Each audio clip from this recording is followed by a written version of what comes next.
Ice up, son. What's up?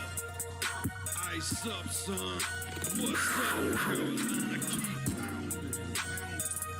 Carolina, keep pounding. The Panthers on a prowl will continue driving down the field to the red zone. We just got a first down and 10. Smitty on the loose, wide open Ted again. Stack 6 more on the board, looking like a win. With the 6-game winning streak, put them out their misery. Brady wanna cry when the ref threw the penalty. Panthers got a hot team, Patriots the enemy. Draw the first blood, different team than we used to be. Cam swerving through the traffic signal in a first down. Fans on their feet and the crowd getting really loud. Offense did a job off the field. There's a towel. Bank of America. Stadium is going down. Defense got him pushed back to the end zone. Hardy with the sack. That's a safety and we got the ball. Rushing on your shotgun. Staring at the barrel, y'all. All New England fans hear him saying that ain't fair. Ice up, son. What's up? Ice up, son. What's up? Carolina, keep pounding. Carolina, keep pounding. Ice up, son. What's up? Ice up, son. What's up? Carolina, keep pounding. Carolina, keep pounding. Better watch the linebacker. He can read you like a book. Run 40 yards just to tackle Luke. Got him shook. Tober like a tank. And D'Angelo with the fake. Stiff arm out of bounds. 25 to game. Stewart back, healthy 3 lethal running backs. It's suicide at the wide receivers, it's a rout. Secret weapon make plays, Greg Olsen make it happen. Keep pounding on these haters, we ain't playing John Madden. Legion of the hometown go boom. Force and fumbles, Panthers making sure the ball is loose. Jack move, Charles Johnson, yeah, he will come attack you. State of mind, mentally and physically, we pass you. Godfrey in the nickel back, and he making sure we're safe. Panthers on the prowl, we gon' come and elevate the state. Hard fought thriller, only 59 seconds left. Panther fans on the feet, heart beating out the chest. Ice up, son. What's up? Ice up, son. What's up? Carolina, keep pounding. Carolina, keep pounding. Ice up, son. What's up? Ice up, son. What's up? Carolina, keep pounding. Carolina, keep pounding. Ice up, son. What's up? Ice up, son. What's up? Carolina, keep pounding. Carolina, keep pounding. Ice up, son. What's up? Ice up, son. Carolina, keep pounding. Carolina, keep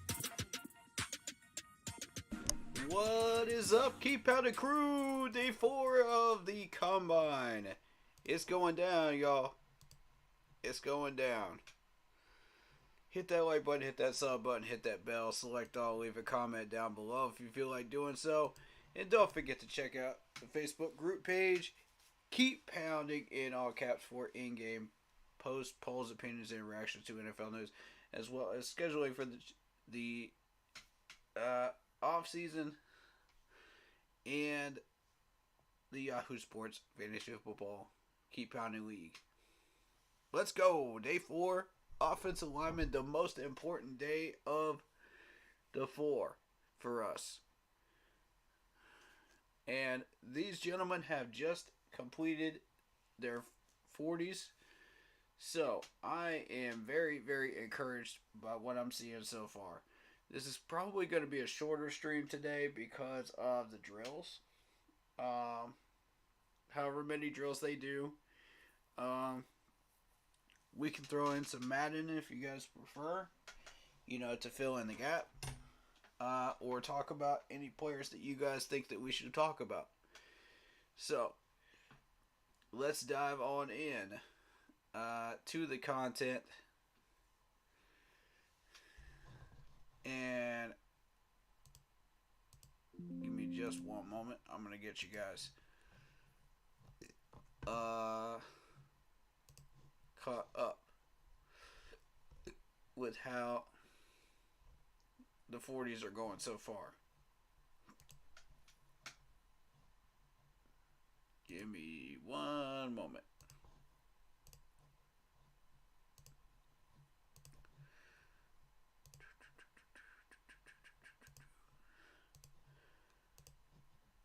That's the one.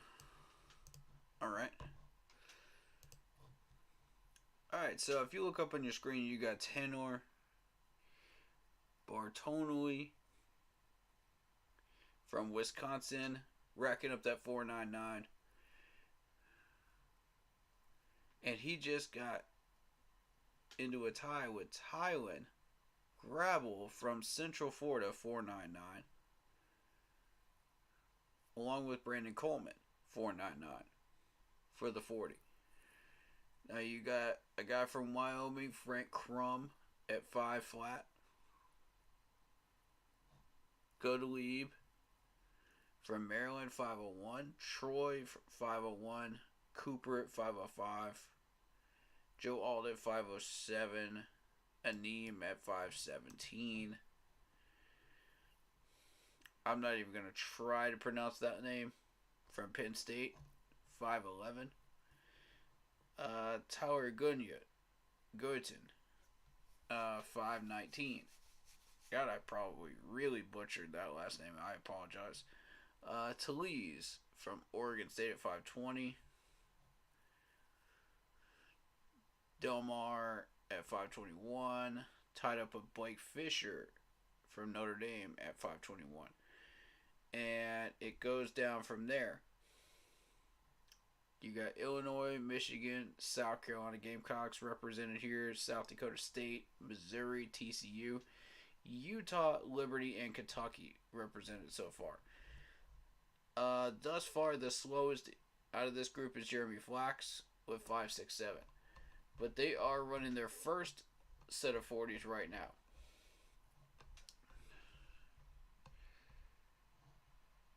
So all of those times are the first set of 40s. We've got 3 left here. Matthew Jones just ran his. Trente Jones next. And Trevor Keegan to finish up. So we're going to be looking at the second attempt at the 40. So these are unofficial times so far. Keep that in mind, ladies and gents.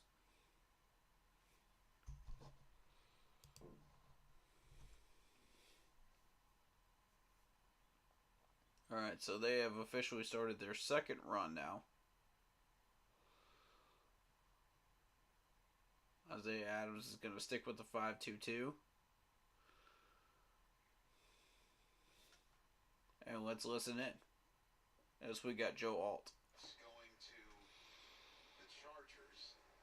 Rashawn Slater already has a lock, a Pro Bowl lock, an all-pro lock on that left tackle position. So this would be Slater's got a Pro Bowl lock? Wow. to say the least. 505, so he slightly improves. Gets it. 505 for Joe Alt Golden Domers who are here in to finish that one out. this segment and this group this day at the Combine is officially for the boys. Good to see you. Good to see you as well. How we doing? Taylor Lewan, okay. Commercial break. Someone's missing on a turkey sandwich. All the producers in there. And my man is turkey sandwich. I like his jacket. Very colorful. Seems like the energy's a little bit low today. It seems like the people aren't really feeling it. They put all the big guys at the end. I suggest putting them back in the beginning. Okay. Let these big hefties run their 5 flats with a lot of energy in the building. Meaning just the first, they just come out of the gate with it. Yeah, coming out of the gate. I'm pretty sure that's how they used to do it back in 2014. And also bring back, they should not give these offensive linemen any option other than tightly fitted outfits. You got to work with what you got, baby. You can't be wearing this loose fit stuff. Like what we're seeing right now, is that what you're saying? See, I feel like he pulled up a little bit. Could have dipped under 5 if you finished that one 501 for Get to Leave from Maryland. We got Carson from Michigan. Already ran a 5.26. Let's see what he does now. 5.22. Not bad. All right. So,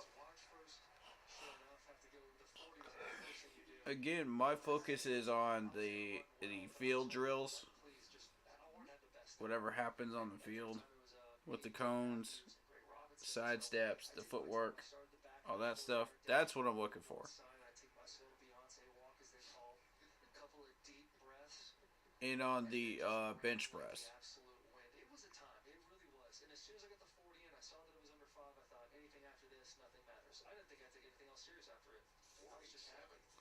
The two things I remember about you that year, A, 503. and how fast you were, and B was the tan. Yes. Golly, you were tan out there. What was the key there? You told me this in the past. Hours and hours at a tanning booth. Fake bake? You fake bake? Yes, Come on. absolutely. Come on. There's no question. Listen, we all know. Look at that. Look at that. You kidding me right now? You see this pale, pasty white pants in here at the same time 10 years ago. It's nothing different. But listen, me and the boys, Zach, Martin, and a couple other guys, we were down in Bradenton, Florida. We decided to jump over to a tanning booth. Had a great time doing it. Burnt like hell. I thought I was going to crisp up like nobody's business. 5.38 for Keaton. Okay. Those are the three ways to look good. We got a fast offensive lineman here out of that group. Anything you can to wow some scouts. Does that make you look faster? That second group of guys there. That's right. Going was real. 171 on this. Here's Tanner. Yeah, I believe it was 164 unofficial. Who's talent? Tanner from Wisconsin. Is that a true fact? 499. We can look that up. Yeah. It's the first number. Looked up the fastest 40 of anyone 6'7" or taller since we've started covering the Oh, combine. for How real? about that? Yeah, I that's did you. not know that. Yeah, It's a that's party of one. That's a stat for the boys right there. It's lonely at the top, boys. Wisconsin. 494. Nice. Good time. All right. He loves it. He loves it. Fastest speed here. Hey, we got some people out here to watch the Linemen. Hey, love that. Very cool. I feel like if yesterday was the IndyCar races, today's the truck series.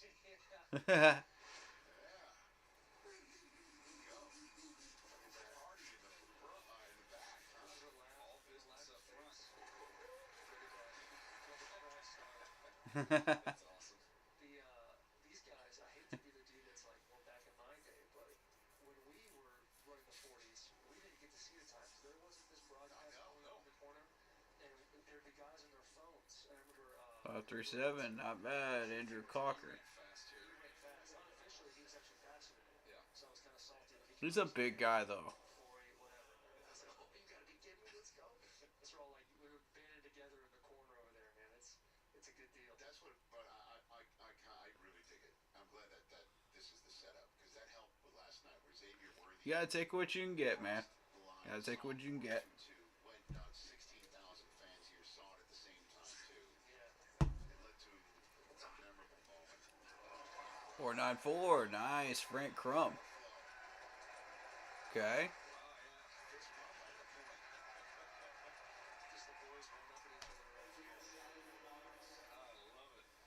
I don't think he went to the tanning bed though. No. You see that body. There's no way that's tanning. That just burned. Look at the hair. That is awesome. Yeah. Living in hell the whole time. That is outstanding. They say to relax the face when you're running. He did not take that advice. He's 6'8" and change, 313 pounds too. That's a big dude. I believe we're 505 you were searching for for. Troy Take it away, Stacey. Yes, DJ. from Washington. Penn State's Owen Fashion, who He's gonna go with the 501. he's out for the day, unfortunately. He's got a right thigh injury. He told me, obviously, you see him, he's icing it currently. He told me that he should be okay by Penn State's Pro Day, which I believe he told me is March the 15th. We will double check that. But, guys, he is ultra competitive. He's in good spirits, but obviously disappointing. One of the top guys in this draft, he will be. So we got a Penn State guy that's not able to compete right now. All right, cool. He kind of pulled as he was going through it. March 15th is Pulled muscle. Pro Day for Ooh, pulled knee. Pulled calf. Unfortunately done for the day, but does not. Yeah, he's done for the day. Wow. You know, from my understanding about this Olu kid, is he was a one-year starter, decided to come back.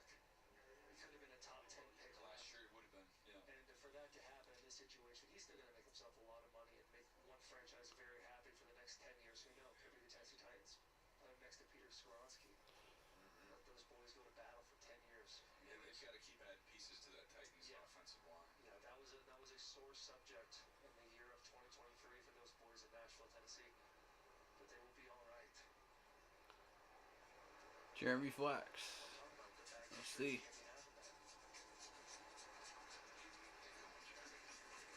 All right. 5'6", 5". Yeah, he's a big man. All right, let's take a break. Taylor Lewan's in the house with us.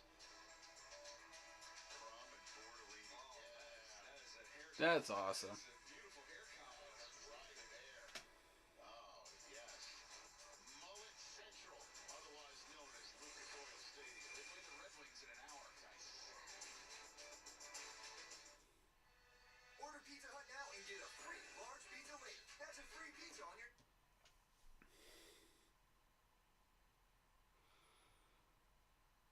You gotta have fun somehow.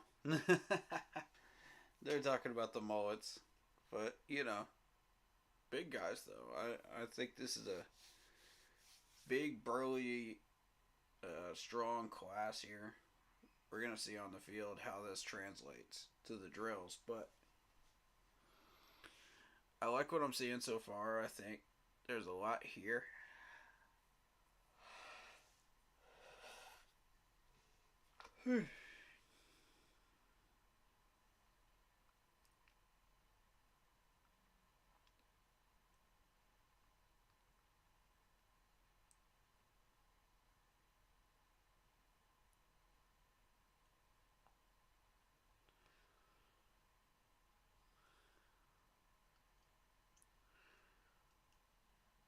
Chop Robinson. I'm looking at the mock draft right now.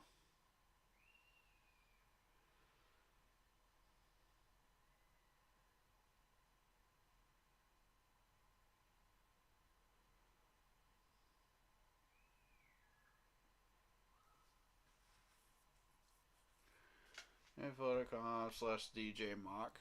Alright.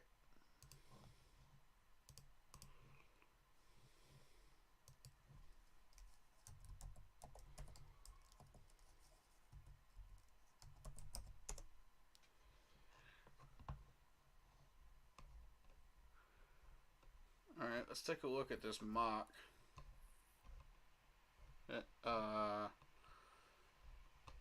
Mr. Daniel Jeremiah has put together mock draft 2.0. He's got the Bears taking Caleb Williams, Washington taking Drake May. I could see that. Ron Rivera has always favored the North Carolina players, so I could see that. Marvin Harrison Jr. going to New England. Malik Neighbors to the Cardinals. Joe Alt to the Chargers. I can see that. I don't see Joe Alt getting out of the first round. And Jaden Daniels, quarterback, going to the Giants. Titans pick up a tackle. Falcons pick up JJ. Of course, that could easily be the Oregon quarterback too. So we'll see how that goes. Talese getting up to a 5.14 on his second run. Godwin running a 5.51. Nick from South Carolina, the Gamecock. Gargilio. Let's see.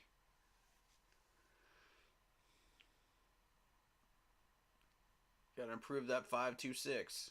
Can he do it? Nope. 5.26. That guy's have started 57 games. We'll finish going through this list in a minute, guys. Yeah, Bo Nix, he's in his early 30s now. How old is he? I think he'll be 20. I think he's another one. Will be 24. He can throw the ball, though. He can really get it done. Omar Glaze, Maryland. It just feels right when we've got an offensive line group with a crumb and a glaze. Nice. Absolutely. So many ways to go about those two words. Stumbled a little bit. Good now. Tried to say it well. 5-2-1 for the Maryland. Delmar Glaze. A handful, at least in this group, I think you'll see Okay. some dark move. Ortolini and Crump sounds like one of those shows, right? A crime fighting duo. Yeah. You know, they got mullets and they got a nose for trying to solve a case, right? Doesn't that sound like? Yeah, but it's always a taste that gets them to the end result of that crime. Hey, Crump, get over here. Let me taste this for a second. Bro, you know what that is? I do. Ortolini and Crump. They are your current unofficial leaders of the offensive line group. And they both run the same 40? Yeah. It's a duel between the two of them. You see who takes home the prize. Tyler Grable. Nice.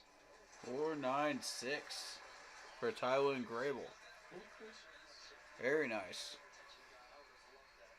Tyler, when he was running too, you heard his feet. But you didn't hear his feet, which is even better. It's in the top 5 there. Some of these guys you have there, some of the Ground pounders. yes. Well done. I think you would have given us a little Hulk Hogan hand to ear after your Something, after yeah. your 40. I would have, I would have definitely showboated a little bit more. I probably would have ran faster. There's more people in the building. See, there's another one here. 55 starts. Garrett Greenfield. 24-inch chain, not a great move if you want to run fast. Could break a tooth here, brother. Let's see what you got, Garrett. He jumped 38 inches. He broke the vertical record for offensive linemen. That's with a pound of silver on his head, too. Better time. 23. 5-1, 5-1-6. Better. Seems like the average we've been dealing with at this 2024 combine. And for tackles, the number that you're shooting for is for the top tier guys is 4.95. With the interior guys, it's really 4.96. No difference, really. Here's Tyler Guyton. I thought he would run a little bit better than that. See if he's got a faster time here. 5-1-9 for Tower Guyton. You still nervous because it's been over 600 days since Guyton. I'm going to say Guyton. Guyton. Not at all.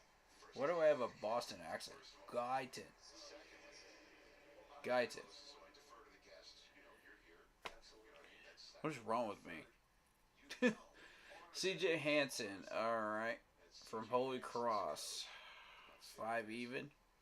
Bob Chesney, Got the boomer horizontal phone. kind of working. Get a paint vertical, brother.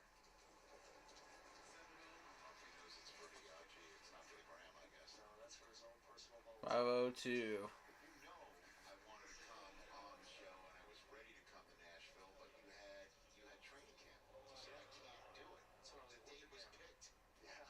2 summers ago. Yeah, the date you brought to me when it was like July, like, hey, could you do August 7th? And I said, no, it's an off day, but I still have camp, and I need to focus on my craft and try to bring that Lombardi trophy home to the Tennessee Titans fan base. Alright, so we got Christian Jones from Texas. I was ready to do it. 505 the first time now. Whatever days We're looking at I think it's at the point Matthew Jones, Torrente Jones, and Trevor Keegan left. 1,000 days in. 507. Alright, so he's going to stick with the 505. Alright, cool. 30, 40 years. Cool. Give a nice speech. Richard's a good man. He never kept all of his That's a respectable time, you know. We're sitting on like 494 as the top speed right now. Matthew Jones. Never beat the University of Michigan. Matthew Jones, Ohio State, 521. That's the number he's looking to beat. Just kidding, Ohio State fans. We're having a good time here. Let's see. Don't be afraid to laugh. 5-2-1. Got to improve. See if we can get it. Start. A little high as he comes out of the 10. Finishing strong, digging deep, and 523. He did not improve on it. expecting a different result. He's not happy. That is the definition of insanity. Unfortunately, Matthew Jones is a lamp arrow. You just want him to wear the tighter shirt. That was what you were hung up on. All right, here's a Wolverine wearing strength coach like her, man. You're not afraid to show what you got. And listen, we all know offensive linemen, bad body ballers. Even his figure tribal tattoos, not the best. I had that. How much are you down, by the way, right now? In life? No, from your weight. Oh. I'm not a psychiatrist. Bring that up, guys. I need a job. I'm down 60 pounds right now. Oh my gosh. And it was. Oh, I would stop. We all feel that pain, brother. Short step. We all feel that pain. Dorothy Jones, 517 is what he's going with from Michigan. Rich, you guys Alrighty. will love this. Frank Crum, I just talked to him. He had the 494. Stoked about it. But the first thing he told me, he's like, is the lettuce getting some action? That would be his answer. Some people call it the lettuce. The lettuce is getting some action. He is pumped. And as The lettuce. Caitlin Brown, she gives him this goop, keeps it nice and curly. And here's the backstory on this. 525 Trevor Keegan. He actually had a mullet like 4 There years you go. ago, he said. He shaved it bald. So he said this is 2 years of growth. Wow. And guys, he's so pumped to represent the state of Wyoming. Third generation Wyoming football player. Fantastic. No, Leonard Skinner cover band. That's great. Let's get cover band. We've been watching 40s, so I just want That's one of the better ones I've heard so far. Oh gosh. let's just have some fun, okay? Trent Williams. Just have some fun and enjoy watching Trent Williams back in the day go rip off this 40. Look at him, that looks like a running back. Yeah. The way that he's running right there. So okay, well you're not gonna run like that in a football Yeah. game. You're playing in the box here. Well, not if you're Trent Williams. Just learn an excuse to be able to show these with him on the dead run. God. Annihilating other human beings. Oh my God. Sprinting outside and body skill flying into yard. Trent Williams annihilated people. That's it. I just wanted an excuse Yeah. to show that. Nicely done. Organization Taylor Lawan honoring Joe All. drills. Talise Feliga. A simulcast. Frank Crum versus OL23 from 2014. The lettuce versus the fake bake. Let's go. See that lettuce dominating. Oh. Let's go. Taylor Lewin's got him beat. Yup. Yup. And even in this simulcast, look at the lettuce go. We are back with more The lettuce hair. on-field drills in a moment. Oh goodness. My life is full of questions. How do I clean out your leaf stain?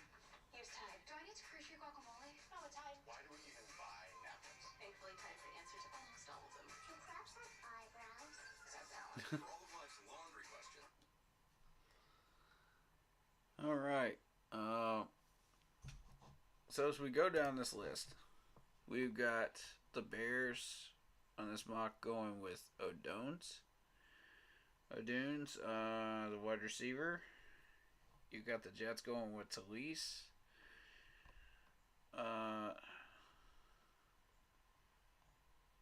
Vikings going with Dallas Turner.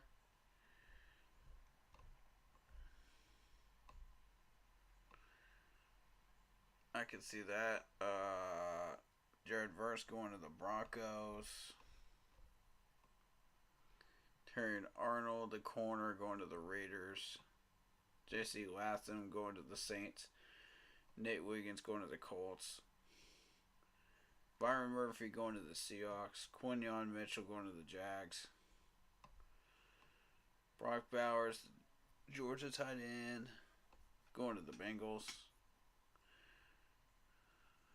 Jackson Powers Johnson, the Oregon offensive lineman, going to the Rams.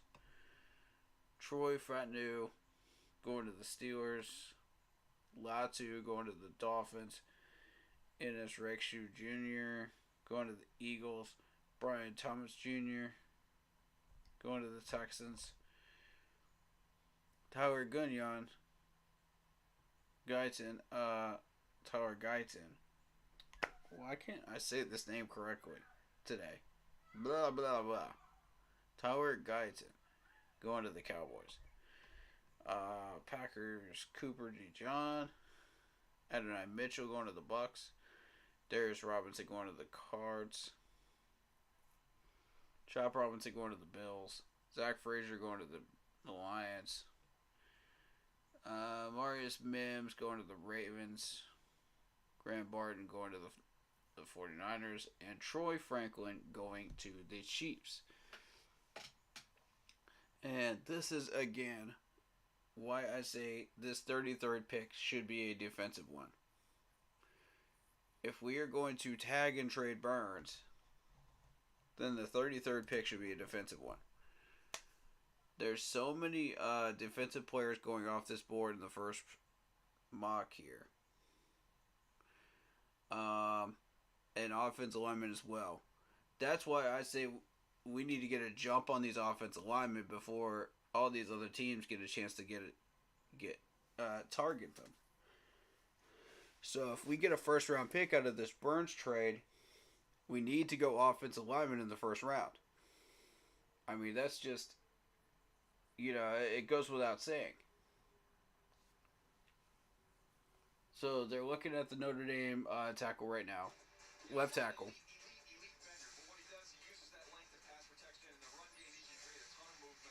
He gets to the second level, which is impressive. And that's Joe Alt. I don't see us having a shot at Joe Alt. I want to be real with you.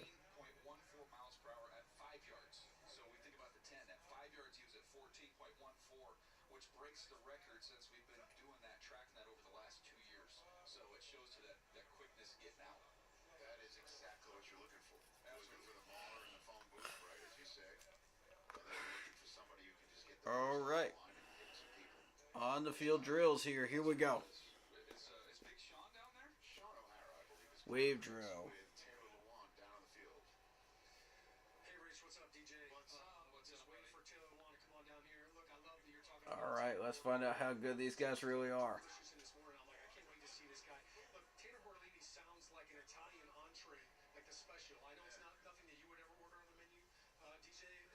You stick to your straight hamburger, but Tanner Bortolini looks like a stud on film. Like he looks like one of the most natural centers in this class. And it's funny, he's still rocking the mullet, as you mentioned. I think he's paying homage to Joe Tippmann, who went in the second round of the last year. There's all going through the drills. For Tippmann, but the one thing I know you guys are going with the rock music with chrome and the hair. To me, it looks like Sid Vicious. I don't know if you guys are professional wrestlers, but he's got a little Sid Vicious in him, long strider, but he was pumped about that 40 pounds. Some slip in there. Yeah, Alt's got to keep his feet underneath him a little bit better. Yeah, so now we're on this wave drill right here. So never in my life have I ever started a drill on my back in the game. That's not really what you look for, but what they want to see right here, just getting up off the ground. And this is all a movement drill. This is a functional movement drill. The big thing for all these guys is watch them as they go left and right, back and forward. If their hips raise up, you want to try to stay low. Some guys, also they start getting a little bit tall. You don't want heel clickers here either, Sean. Yeah, you got to keep your feet like so. You want to know, can you move that leg unilaterally when you go to change direction? Carson Barnhart there, one of the six. There's 6 of them. Yeah, I don't think that's ever happened before. 6 on linemen. No, that is not. That is not. That is a record. Combine? That is, in fact, That's a not record. good. This dude's a stud right here, BB. Cooper Beebe. Holy smokes. Ooh, Cooper looks good on this drill. Okay. Okay. All right. Charles, you down there too? I am, and I'm listening to Sean and enjoying you guys up there with Taylor, and I'm thinking while I'm watching these guys go through things that both of those guys, Sean O'Hara, Taylor Lewan, would love to play in today's NFL, today's NFL offenses. DJ, you showed Trent Williams going in motion and annihilating people. Taylor Lewan, the way that he moved, imagine if he was allowed to go in motion and do those things. I don't think he did that much with Tennessee. And Sean O'Hara, with his movement skills, able to snap and pull, he would be Jason Kelsey today. Here's your guy He's a little Bortolini. better too, CD. Here's your guy Bortolini, Sean. Yeah, look, I mean, he's going to shine in all these drills right here. He's super athletic. And you can see it right there, no problem whatsoever. The lateral quickness, does a great job reaching, out of space. Sean, a bunch of these guys, we've talked about how good this class is as a whole. But just to challenge, so many of them are going to having to play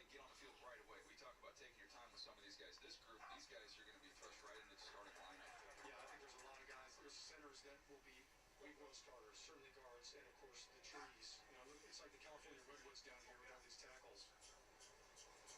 What's the biggest challenge, though, for these guys, in your opinion, going from college to the NFL, getting on the field right away? Well, look, it used to be all the stuff you do at the line of scrimmage, but in college now they're doing that already. I mean, half these guys, you watching the film, DJ, you're fast forwarding it 15 seconds just to get to the play because they're sitting there in their stance at the line. Here you see Crum, he's a little tall. Like you want to see him kind of bend down and Don't lean, just sit down a little bit. over the skis a little bit. But when you're that tall, that's the challenge. Can you NKB? Can you maintain knee bend? But I think for these young guys, it's the speed of the game physically and mentally. So now all of a sudden, these defenses are adjusting. It's the movement, the blitzes, just kind of having that pre-snap anticipation of what's happening in front of you. That's the challenge mentally for all these guys. And I think what's made it even harder is with the new CBA and the lack of practice reps, the lack of time. To draft a guy in the first round and then you only get 7 padded practices in training camp, that's not enough. Look at this kid move. He's a stud, absolutely. Just watch him move. Yeah. He's just comfortable in that bend. He's comfortable in that base. Yeah, Father Tano, man. There's no pauses, and when he's changing direction, there's absolutely no pause. Just everything's real easy. His nickname after today will be Quadzilla. He's got the largest VMOs. Here's Fisher, right tackle. It's a big time recruit. He's a 5-star recruit coming out of high school. They had to throw him right into the lineup. But he's young. He is a really young player. So I think there's more development to take place there, but I think you could pay it off with him being a starter down He the was line. the first player in Notre Dame history to start at left tackle as a true freshman. Here's Zach Frazier. But they haven't been playing football very long at Notre Dame, so I don't know what that means, Sean. Yeah, so Zach didn't run the 40, right? I can't believe he's even able to do this at the timing of his injury at the end of the season. That tells you how competitive he is. Yeah, he wants to get out here. He's just a good player. All right, this guy right here, man. That was impressive how big he is and how fast he is. Look at this stuff. Ooh, Flager can move. Okay. Look at this dude. Oh, yeah. Good movement. That qualifies as mean. Okay. But I'm all for it. Just how aggressive he plays, and he just unloads on guys. He can uproot players right over his nose. He's a talented, powerful guy.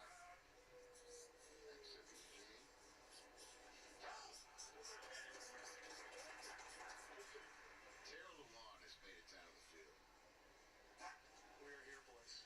Listen, Taylor, I just want to let you know that a bunch of the guys said they were going to check your man card for admitting on live TV that you fake baked.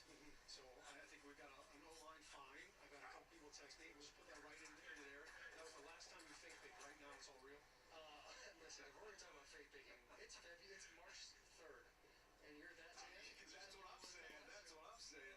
He lives in Jersey. Yeah, that's Anything to keep the scout's eyebrows raised. That is what we're here to do. Tan fat looks better than pale fat. No question at all. By the way, your eyes are phenomenal today. This is going to be a great time at the combine, fellas. Watching big grown men in underwear. There's nothing like it. I love this right here. This is awesome. Is that like rubber from a mouse? Is there something going on between us? This is awesome. This is great. I love Jack. It really ties the room together. Yeah, nice. Thank you. There's Garrett Greenfield.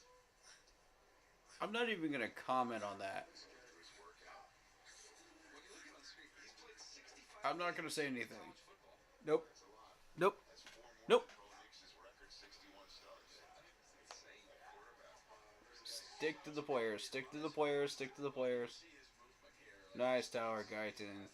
Let's go. Good movement. I love the fascinating idea that he's light on his feet for such a big man. So smooth. Like his film, I mean, he kind of glides around. And I think all these drills, he's going to showcase all that. I like this guy right here, CJ Hansen. He's a Jersey boy, Wyckoff, New Jersey. Interior line. Fast feet. Look at this. Look at nice feet. Okay, Hanson. Reacting. That's what this drill is all about. Good reaction right there. Good job. Way to Cam Jurgens. Right there. Christian Haynes is a good player, guys. A guard. He played some center at the Senior Bowl and showed that he was capable of doing that.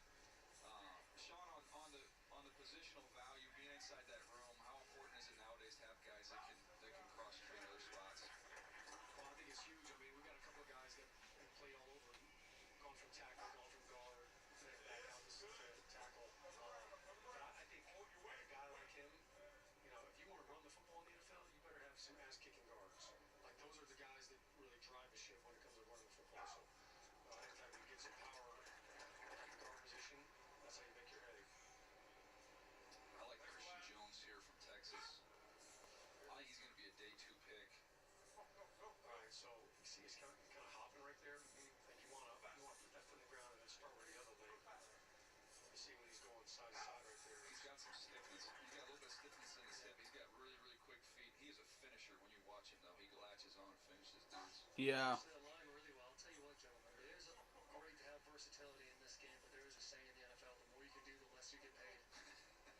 That is a saying. Specialize is Special ops. Sometimes it's better just be good at one thing. Well said. There is value. I'll say this: like, so I played left tackle in college, then I came in and started playing center, and I started playing guard. Playing guard made me a better center because I knew, what he needed help with, and then when I was playing center, I knew what the challenges were for the guard. So it kind of gives you good perspective when you can play those other positions as to who needs help versus what defense. All right, here's your guy right here. This is Taylor Lewan 2.0 right here. Trevor Keegan. He's got the same tattoos. Like he looks taken. Look at the athlete right Nice footwork. He's moving well. Very nice footwork These drills. for Trevor Keegan. I've seen him put down a couple of Very nice. remind me of the young Taylor Lewan. All right, let's go through and look at the tracer. We do it with the fast guys. Let's do it with the bigs as well. There's Falatanu. Talks about how easy he moves. Some people question whether or not he's going to have to slide inside the guard. I put that to bed. This dude can play tackle. His arms are very long. You see the way he can move. Zach Frazier. Oh, wow. The season finale. I thought we'd wait till the pro day to see him move around. But he's out here already competing, showing how competitive, how tough he is, and looks good going through this drill. Fuaga, look at how quick his feet are. Real light for a big, powerful man. Just feel like I'm watching a little kid scribble on the field here with these guys. I like it. Let's check on the next drill. Oh, and boy, do we have a good one to show it off. Yeah, if we're going to pull, this is the one everybody will agree is the best in the NFL and has been for a decade plus. When you get Kelsey out in space, doesn't matter what type of pull. If it's a tight pull, if you want to get him all the way out to the second or third level, watch him just swallow up safeties. It's ridiculous. Get down here in the red zone again, quick pull, able to kick out. We've got 3 different versions of these pulling drills coming right now, guys, but I don't know if there's a better one to study than Jason Kelsey when it comes to this stuff, Sean. Are we ever going to have a brotherly shove drill here at the combine? What do you think? Oh, we have to get down real low and get a go. All right, so the long pull, they showed Jason Kelsey. They kind of explain like how he shifts over to the left and handles his block over to the left, opening up a running lane for the running back to the left side, opening up that A gap. So that's very interesting.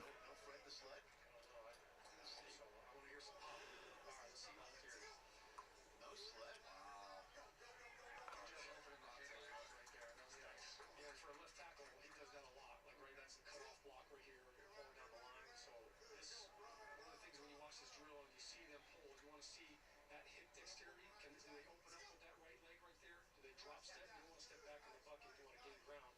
But then as they get to that cone, you see a lot of guys will try to get low. So that means that they raised up while they were running. Oh, there's BB. Yeah, he looks so powerful. He went through all that movement. Kansas State guy, right? Yes. Kansas stuff. You talk about finishing dudes. Let me tell you, for all the young lads out there that want to be an offensive lineman someday, big, easy. So they're measuring the hips, they're measuring the speed, they're measuring the ability to get around these in the corner. How fast can you move? Hey, CD, anybody body type wise down there surprise you at all? Overall, not a surprise because I'm kind of used to them being super massive and going along. The guy I was interested in watching, DJ and Taylor and Sean, was named Declan from Howard, because just by body types that you brought it up, DJ, gives me Zach Banner vibes coming out of USC. A guy that still has still some growth to be had there, and still a chance to cut it up a little bit. Be eager to see when someone gets their hands on him in a true weight room and true project, see how he looks later. Yeah, I thought he was kind of a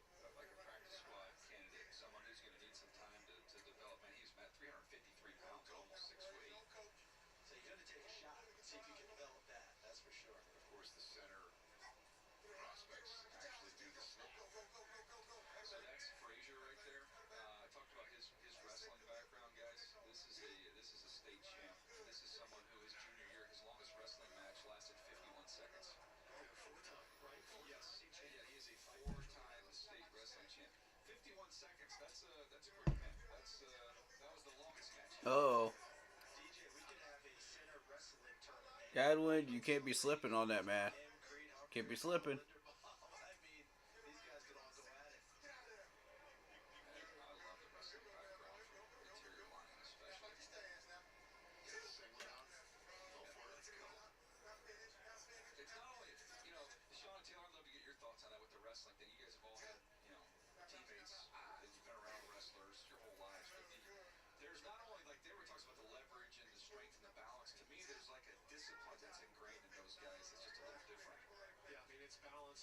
It's the hip power. Like, you want to be a good alignment, you got to be able to roll the hips. You got to have good hip power. There you see Hanson again doing a good job on these drills.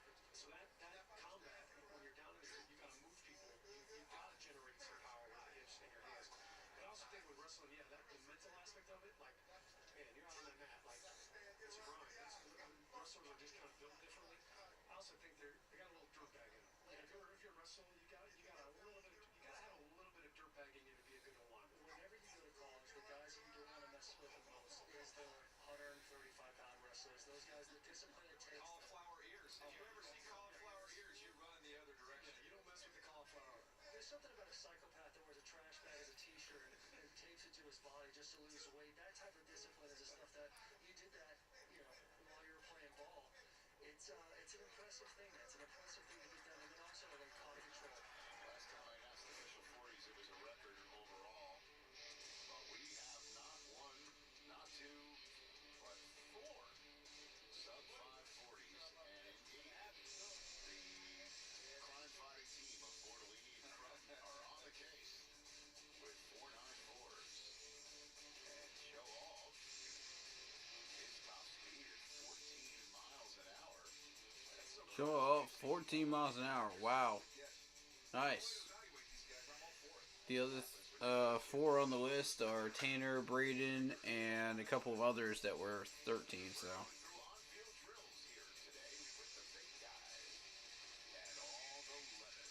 14. I mean, 14. Tonight, NFL Total Access is your official post-combine headquarters. So when the drills are done in Indy, stay where you are. Who started, who stumbled, and what combine quarterback stole the show. We've got your complete recap tonight at 5 Eastern. Order Pizza Hut now and get a free large pizza later. That's a free pizza on your next order. So you can pizza now, then pizza again. Free pizza means your next dinner is covered. Your future self will pay. Get it while it's hot. Only at Pizza Hut. Cracked windshield? Schedule with SafeLight. We'll come to you to fix it. This customer was enjoying her morning walk. We texted her when we were on our way. She can track us and see exactly when we'd arrive. I have a few more minutes. Let's go. We came to her with service that fit her schedule. You must be Pascal. Nice to meet you. We got right to work with a replacement she could trust. We're all set. Wow, that looks great. Schedule now at safelight.com. Alright, guys.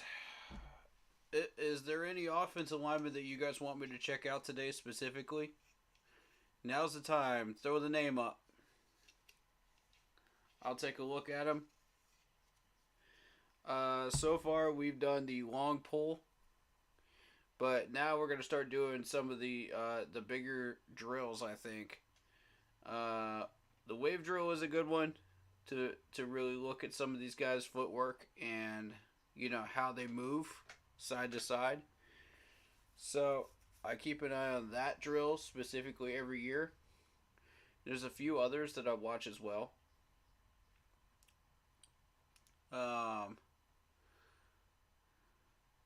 So we're gonna see which players stand out today. So if you want anybody that you want me to look at, throw the name in chat. Let's go.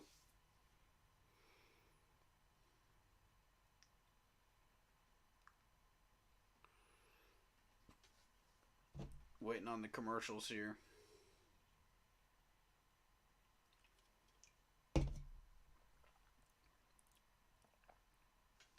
How's everybody feeling about this combine so far?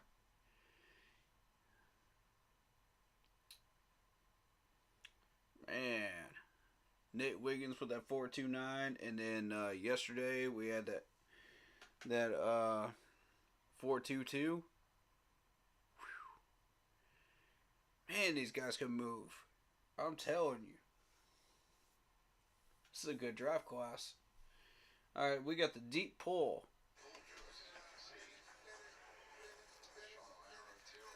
So this is...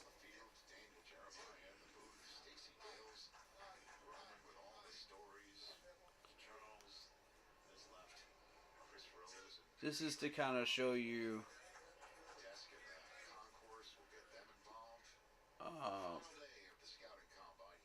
the pull to the left.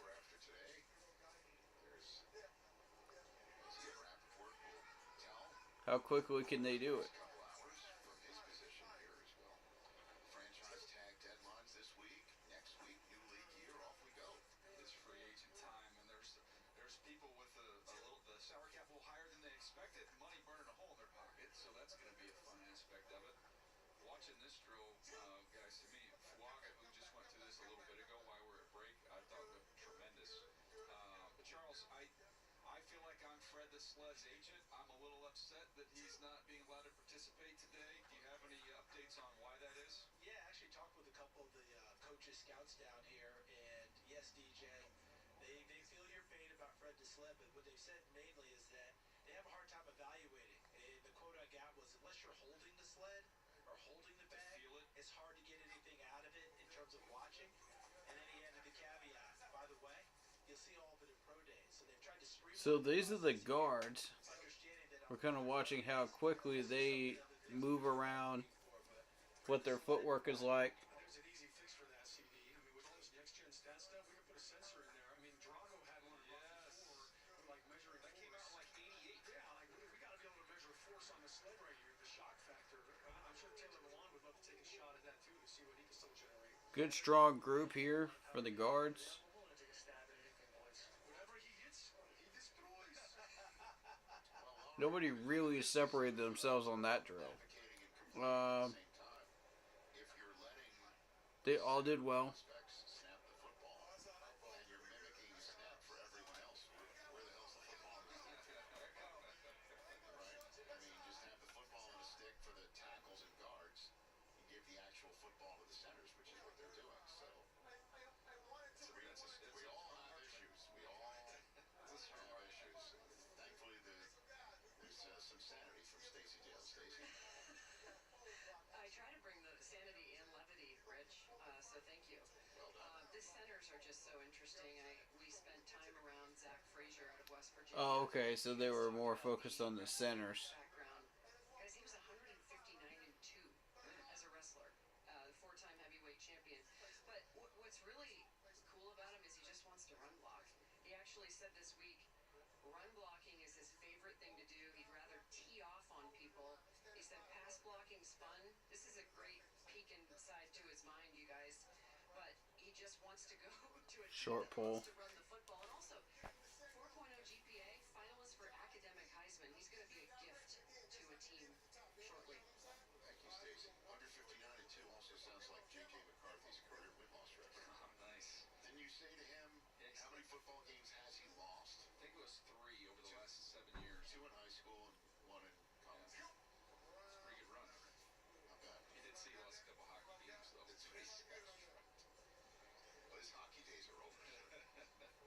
What's the short pull that we're looking at here? Oh, here we go. I'll defer to Sean down there on the field. We've got 3 different pull drills, Sean. Tell us what we're looking for here. Yeah, this is really kind of the full drill right here. So we've got a down block. The guy on the right is down blocking, and then the guy on the left is kind of pulling around him. So you're really looking at 2 different things. The down block guy, I want to watch that first step. What kind of ground are you gaining with that first step? And are you getting that second step down quickly? And then for the guy on the left as he's pulling, it's all about that hip flexor ability. Can you open up and clear that down block? And what kind of first step are you taking? Are you gaining ground or are you bucket stepping? You also can get a good visualization here. And Taylor, you had a great stance, but you can see guys. If guys have tight hips or tight ankles, when they get down in their stance, they can't get down as low. And you can see it in their ankle flexion if they're a little bit tight. Hey, Sean, can I get in real quick there? For sure. Because you brought that up. And Taylor, you played with Nate Davis at Tennessee, and he came stance that I think had to be adjusted a little bit. You're used to seeing those guys come out of different stances, aren't you? Yeah, I mean, you get guys in different stances all the time. For me, a lot of coaches like to preach, you know, we do this stance and that's what we're going to do. For me, I'm a big guy on do what works for you as long as it doesn't affect the play. And I think these guys, you can get away with a lot right now. With these down blocks, they're not always going to win. So you need to have the hip mobility to get around it and then now get more vertical into the field to play. So this is a bit of a cheater drill to me, but showing these guys the hip mobility, how quick they can get out of the stance, that's everything. Looks like Joey Molinaro has shown up here. All right, so what I understand is they're checking the down blocks, the hips and ankles on this drill. They're checking to see, like, are your ankles, are your hips stiff as you're trying to move downfield? Okay. He always loves to come down here for the O-line drills, and I'm sure he does it for the defensive line as well.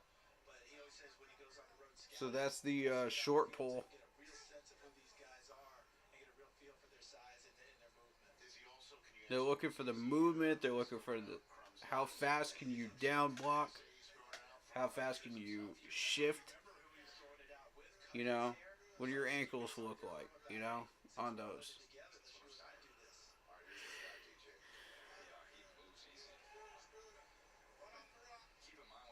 Fuega. Apparently, they really favor Fuega a lot. look at all the numbers that were popping up here? 0 sacks allowed in all of these pass protection plays. DJ, that's exactly why, if you're Chris Ballard, you want to be down here to see that guy. Because when you watch him on film, like, he's a mammoth of a guy. And then you come down here and you see him moving around at that size. Like, you get a little better appreciation for how athletic he is. And I tell you, I'm so impressed with his film work. Like you mentioned, his punch, like, he's devastating. He's got a little Brian McKinney in him, kind of almost, like with his punch. And maybe a little bit of Jordan Mailata in him with the power that he kind of brings. But he's rocking the crop top right Okay. now, too, which 38 of 43 for CJ Hansen. Career games. A lot of times you get these kind of violent, nasty guys. They're on the ground all the time. 49 of 51 for Christian Hayes. good balance. Skip ball right there. That he started. As these guards or tackles kind of come Okay. on this little full block, this is all right. Now they're getting up to the second level, and while I'm just kind of watching the feet. the Steelers, while he's pointing to give them a direction, really what you want to see as you get that second level is you kind of want to chop your feet a little bit. You don't want to get juked by the linebacker, but it just kind of shows the athleticism getting up to the second level. Here's Keegan. Keegan's down blocker right there, and that's Okay. teammates. Yeah, we might have actually seen that. Is there anything worse? There's some guys with 0 sacks allowed. So I mean that's something worth keeping an eye on. Good drill though. Good drill. All right. The star of the show. One of the best in the business, Jeff Stoutland of the Philadelphia Eagles is going to run this drill right here. Audio delay. Oh, really? Yeah. Dan, the fans here, earpieces to listen in on our coverage. You'd think we should hand them earmuffs as well. Everybody in here wants to see you slide your feet in protection and change direction. That's all this is. Okay? We're going to start with a right-handed stance on the star. Okay? So you're in a right-handed stance. Okay? You're going to be facing me. I'm going to give you the direction. You're going to go. Joe's, yeah. So you're going to be facing me. I'm going to give you a direction. You're going to kick twice. Okay? It's going to be, you're in a 3-point stance, please, on the right side. Then when we go to the left, you'll be in a 2-point. I'll say, sit, go! And then I'll hit it. Now you're going to go 3 kicks, flip your hips, and turn and run. Okay? All in balance. Balance and body control. Nothing leaning forward. Everything's over your hips. But give me 3 kicks at the end, and turn and run. Now let's start at the top here. Let's go. Let's rock and roll. The Eagles. I like this guy. Jeff Stoutland, I'm just throwing out. He's got the shirt tucked in and a belt. He's locked in, man. This dude just means business. I like it. Pulled up, and he's got a big tattoo that says Samoa across his stomach. Proud of his heritage.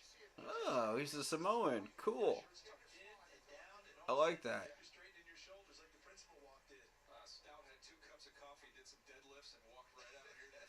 You know,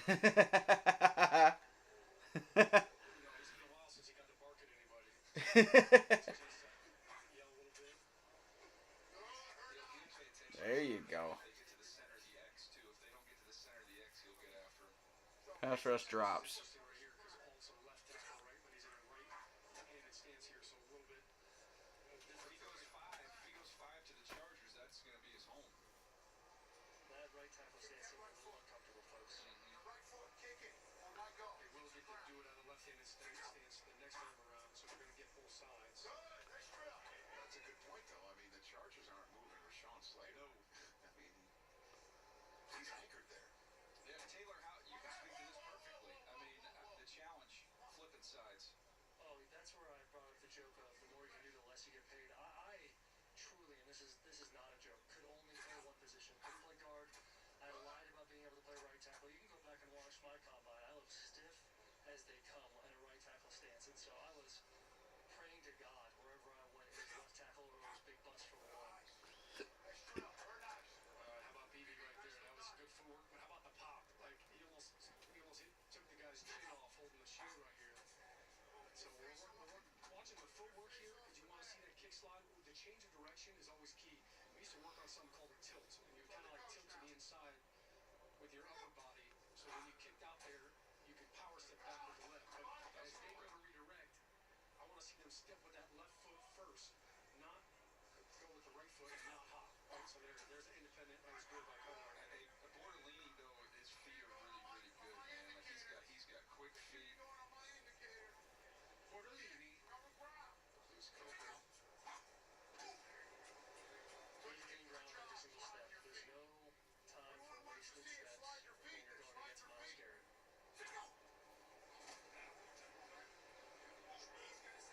Look. Keep your eyes on me. I give Carter a couple words of wisdom. I'm sure it was motivating. Good.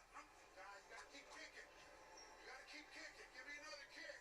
Everybody wants to see you kick your feet. All right, here's Slide your feet. CD's guy right here. Big dude. Good. Got Nice drill. some powerful legs right there. So, Father was talking about Watch his this, watch him. so nice. Look at this. Look at that stance. Played left tackle. Look how light he is. Light on his feet. He is so quick with that change of direction. All right, so this drill now, we take this into a game.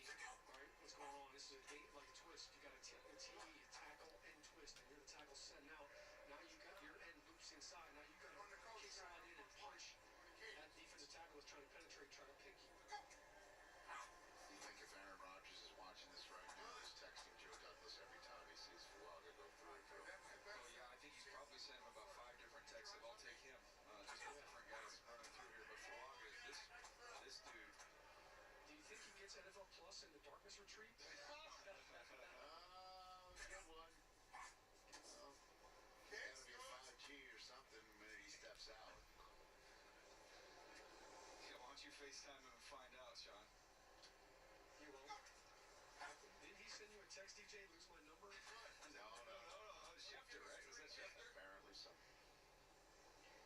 Look at this stance. See that leg right here? Look at that. So like everybody's kind of, it's like your own stance is your fingerprint, right? Everybody, it's what's comfortably. That looked like a little reverse Randall McDaniel back in the day. That left Charles Finley. Here's Greenfield on kind of slip. They're gonna make him do it again. Yeah. You're on the rush. Don't want to get too wide. Right there. No, don't want to get too wide. Unless you're stout, look at that The stance. trick here is when you're in that stance, instead of going horizontal, you want to get back in the line of scrimmage when you're coming and smacking that back. It's one of those things helps you defeat the twist. Here's Guyton. He was a right tackle, so that's home for him. Again, another good drill for Hanson. Haynes has played all 39 starts at right guard. I like him. Powerful. Yeah, he's twitchy, man.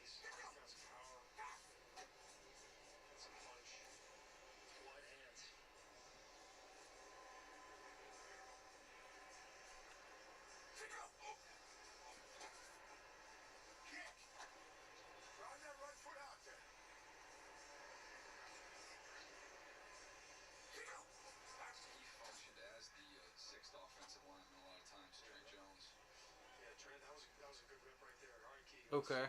So they're looking to see if you can kick your feet during this drill. Oh, he gets so nice he did it twice.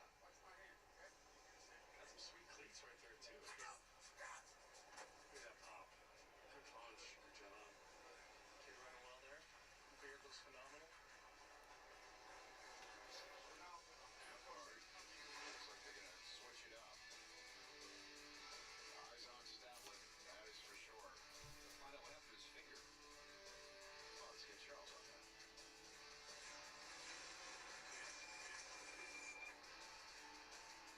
What's up at DQ? 2 sauced and tossed chicken strip. All right, good drill so far. That pass rush drop drill is a very good one because it tests footwork, how quickly you can adjust, and how quickly you can plant your feet. You know, so it's boom, boom, boom. You know, kicking the feet. You know, for pass protection off of the block.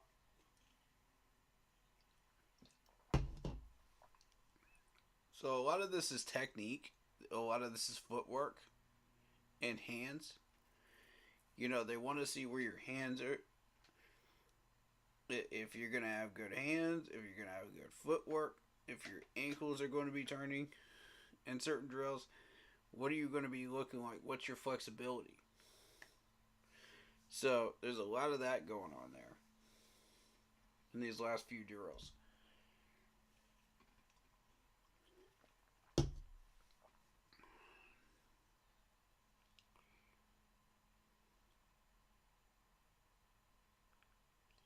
So I don't know what other drills they're going to be running right now. So we're going to see.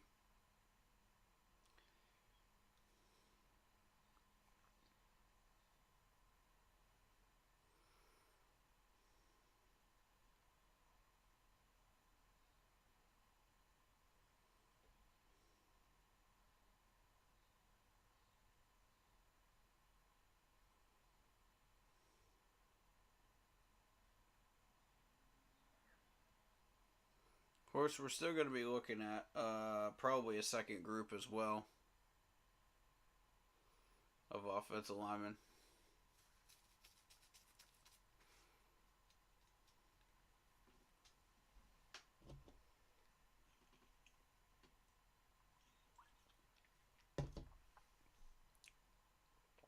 And then that will probably wrap it up once the second group is done.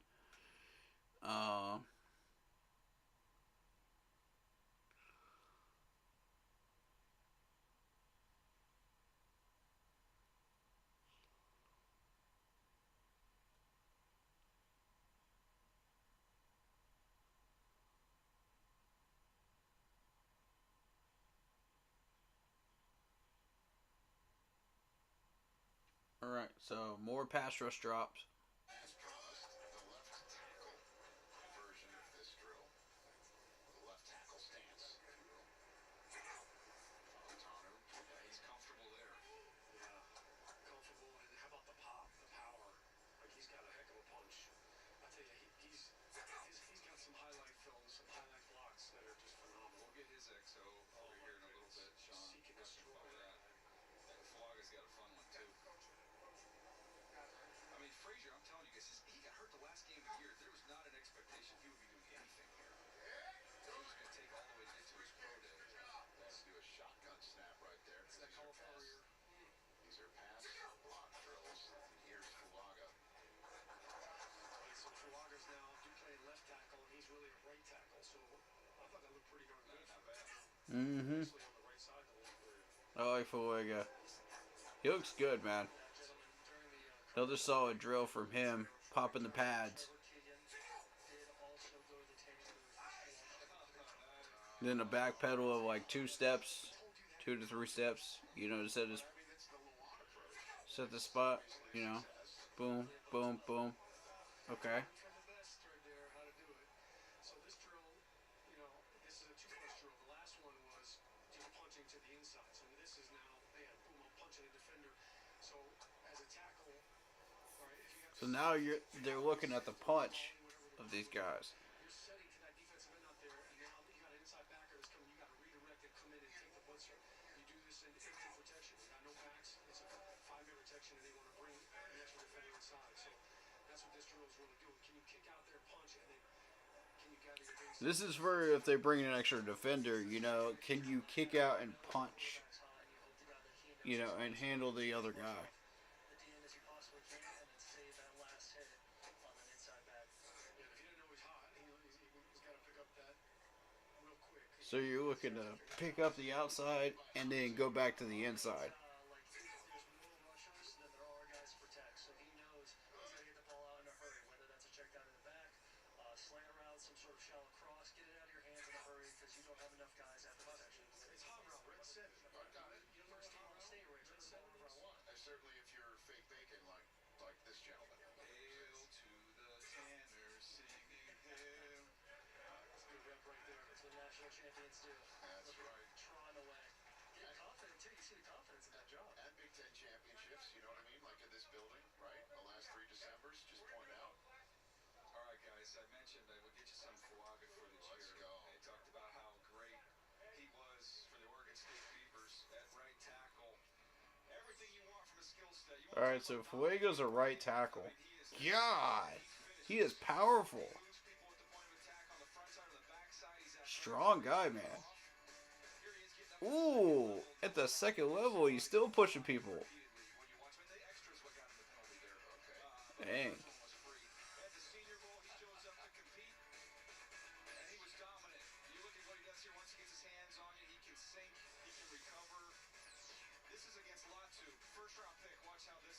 Dang, he actually beat Latu out. Oh. They're comparing to Brian Balaga. Wow. 5'14", 5'22". You got 324 pounds, 314 comparatively. Wow. Alright, so here's the mirror. There's a lot of chatter for this drill. I always go back to this one, you guys, when Richie Incognito, he got hurt and they used to have the rabbits. There you go. You for sure did that, Taylor, right? You had a rabbit on the other side player. You had the mirror. I can't remember. I think this might have been the first year they were doing the coach back drill, which is a huge win. That rabbit drill, it was always the luck of the draw. Like, who was my rabbit? Like, if you got the big boy, you know, that didn't move very well, you got a good rep. This is a good rep right here. Good change of direction right there. So, like you're saying, DJ, with this drill, there's no rabbit, so now you're just reacting off the coach and which direction he's pointing. So they don't want you to guess, and what they want to see is how much can you chop your feet, and with that change of direction, are you getting on one leg? Can you unilaterally step with that outside leg? Hey, Bartolini's just flying. So Sean, Bartolini's numbers when they came in were almost identical to Eric McCoy. Interesting. I thought McCoy is more of a kind of power center than his power moves, But their testing numbers, McCoy ran 4.89 coming out. To me, it's always fun to just see how the numbers. You get different style players where the numbers and the frames are the same. Yeah. So see how Coker's moving his opposite foot first. Like he's not moving an outside foot. When he's moving left, he was moving his right foot first. There you go. Come on, Chrome. Stay down. Stay down. Stay down low. Get wide. This will light up your quads. This will light up your quads pretty good too. Peter? You know, Rich, as we're watching all these guys down there, I was walking on the field too, kind of talking to some of them, but I asked an NFL executive. So they're looking for the change of direction. They're looking for how quickly can you adapt with your feet on this mirror drill. A lot of self-confidence, but you look at him on the field, he's been dominant in these drills. Fuaga apparently has that leadership trait they're looking for as well. Thank you, sir. Sean and Taylor, when you was awesome. Fontana was elite just going through that. There's not much separation here between these guys. They're all doing well. They're all reacting very well, very quickly.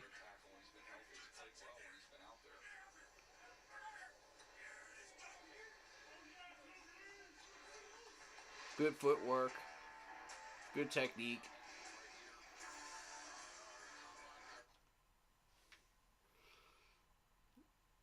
So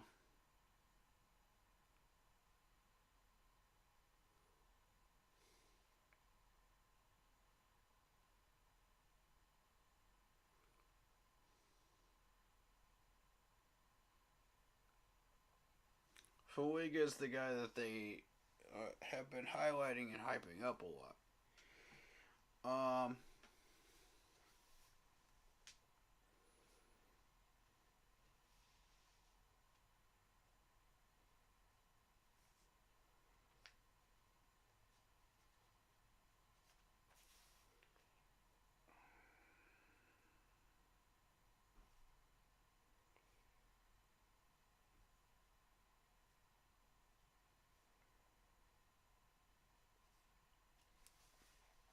All right, cool.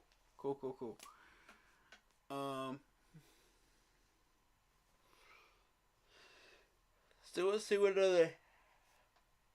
Oh, excuse me. Let's see what other drills they throw out here.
Alrighty, alright.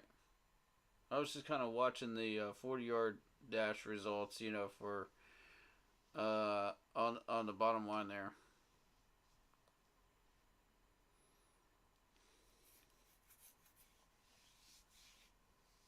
Who was showing up on that list and whatnot.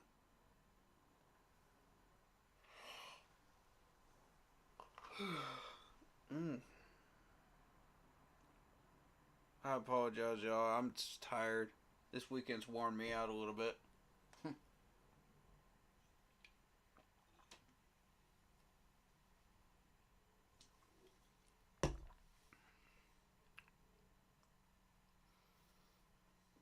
can see the MPH going very high in the middle. That number's going to stay down as you look at Joe Alt go through it. Fatanu, I mean, everything he's done, he's made look easy today. He's got the most dynamic, the most explosive feet of anybody we've seen work out today. Fuaga, again, he's just been really clean and efficient in all of his movements. Moves around like somebody who's about 30 pounds lighter than he is. It's like they're highlighting the Fuega, yeah. Very impressive. Keep going right to that. Yes, exactly. Rich. As he just keeps going through that. The full drill, we get the MPH numbers on that one. Again, just fun new metrics to take a peek at here. Bortolini, he was the fastest running the 40, I believe, right? If we have those officials that have come back yet, but not a surprise to see him, the MPH run all the way up there. 494 was the official. There you go. Alright, so the screen drill. Here we go. On the field drill for this group. And then the final group of offensive linemen. Let's see what we got. Today, Sean O'Hara, Taylor Lewan, Charles Davis, Stacey Dales on the field. So the pole will start out to the left, and then it'll go to the right. Peter Schrader and Chris Rose. To prepare for the screen. Daniel Jeremiah to my right.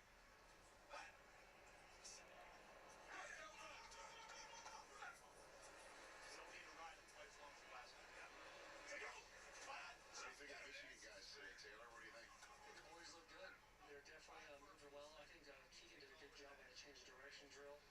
And so yeah, I'm proud of them. Proud of these boys out here. They definitely have a lot of support, having some winning 3 Big Ten championships in this building. Drake Nugent and Zach Zinter are the final 2. Obviously, Zinter won't be working out here today. Coming off the injury. We just saw a second ago, though, Sean, Beebe, I thought looked really good going through this drill. Yeah, and this is the screen drill, so you're going to see them pass setting basically, and then carry the defender down, just kind of punch them inside to clear them. And then they're asking them to shuffle out to the cone, which But that's not going to happen. they're not going to do that in the game. No. So as soon as you throw that guy inside, they're turning and running. But they just want to kind of see, can you shovel, can you keep your hips square until you get to those cones. Now, the one thing that I know Taylor used to do too, like you get a defender like this, in a screen in the game, you want to launch that dude. You want to throw him so he can't retrace and get in on the screen. So the punch here is just as important as the footwork. But again, it's all the change of direction stuff. As these guys change directions, you're watching the hips. Do the hips rise up? Here's Fabi's on him. This is going to be a clinic. He's got great feet. Look at him. He's so agile. He looks like a big running back. Yeah, he does. Big guy. So one thing that I'm noticing here, like So you're shuffling back to the right, essentially, after hitting the pads. like he had to learn how to set with the hands up to strike. You want to be like a boxer. You want to have your hands up ready to punch. You want to have them down low. So as you're watching these guys, let's watch Fuaga. Let's see where his hands are. Where does he carry his hands when he sets out? This is where they start really looking at the hands. How about that? How about the twitch? How about the twitch and the change of direction right there? That was excellent COD right there. He's killing it today. Stacey Tales. Well, Fao Tano, guys, and all the conversations I've had this week, his name recurringly comes up out of Washington. Just so violent. I think that's the biggest talking point, and just how explosive he is, and he knows it. I mean, his mission is nastiness, and it shows up on his tape. Another fun fact about Cooper Beebe. Went to the same high school and college as Eric Stonestreet. Nice. Hyper High in Kansas State. If only the Chiefs needed interior linemen.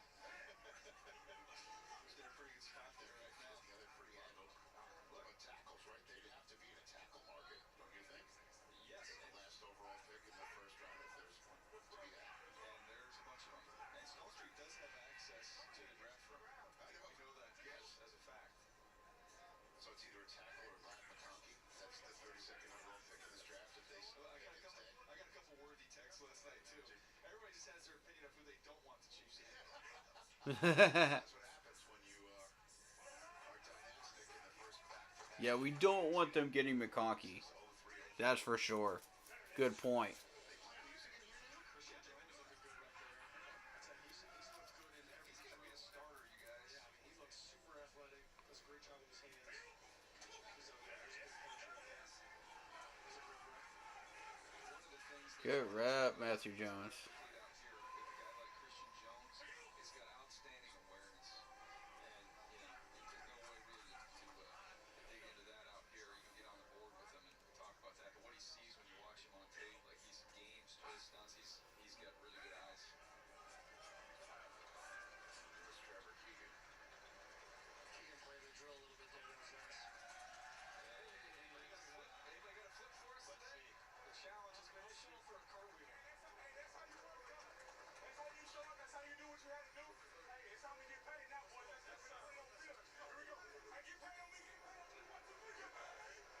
Now is Gatlin wrapping it up in the middle of that offensive line group. So, what do you think here? This is a loaded group, and we got another one coming our way here. Fun to watch some of the guys, not the top tier guys, but watch some other guys have. How's it going, Chiefs Kingdom? Nice day. Ran well. Zach Frazier, would not expect to see. So there's a lot of people thinking you guys might go McConkey if you go for an offensive lineman. That's very interesting. I've been keeping an eye on McConkey myself. I think he's a good one. There's a lot of tackles. You guys are loaded on that offensive line, though. Congrats on the Super Bowl. By the way, I'm a huge supporter of the Chiefs as well, and I love what you guys have built. It's just fantastic. I love Andy Reid, and I love all of those guys, man. There's no better representation for the league than you guys right now, in my opinion. Um, you guys have a lot of role models that the youth are really going to enjoy idolizing, and infusing into their game and their development. So, you're hoping they sign Chris Jones? Yeah, I think so too. Um, I've been watching the transactions that you and San Francisco have been doing, and you know, it's going to be very interesting. Since I've got you in here, what was the role of Mecole Hardman during your first Super Bowl run, and what's the plan for him now? Because I saw him get that touchdown catch, and that was really, really awesome. I've had my eye on this dude for a while now, and I think he would be a really good fit for my Panthers. If we could get our hands on him in free agency. Yeah, a lot of people don't know. The Jets didn't know either. And that's why you guys traded back for him for a sixth and a seventh. Basically a ham sandwich and some chips just to get him back. And you guys have so many weapons that he barely gets used. So it's really interesting trying to find a spot for him in that Chiefs offensive scheme. So I feel like in a place like Carolina, where we're building a West Coast offense, he would find a good fit, as maybe a slot man or maybe a medium range route runner. I could see that for him. And I think he's got excellent hands. I think he's got good speed, good release off the line. And he's one of those types that I think would be a good fit for a West Coast. That's just my take on it.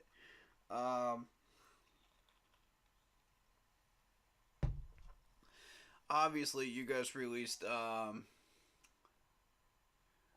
think, who was it that you guys released? I gotta double check. While you're in here.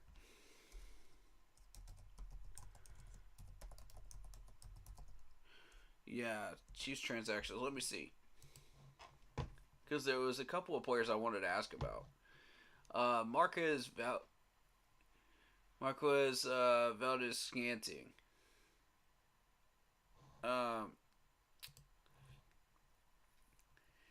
Yeah, what was the reasoning behind that? Did you find a good fit for him, or was he just one of those that was just a cap hit? Because I feel like he was just a cap hit that they could get back. I saw you guys got Tyree Gillespie. Good pickup right there. Let's see.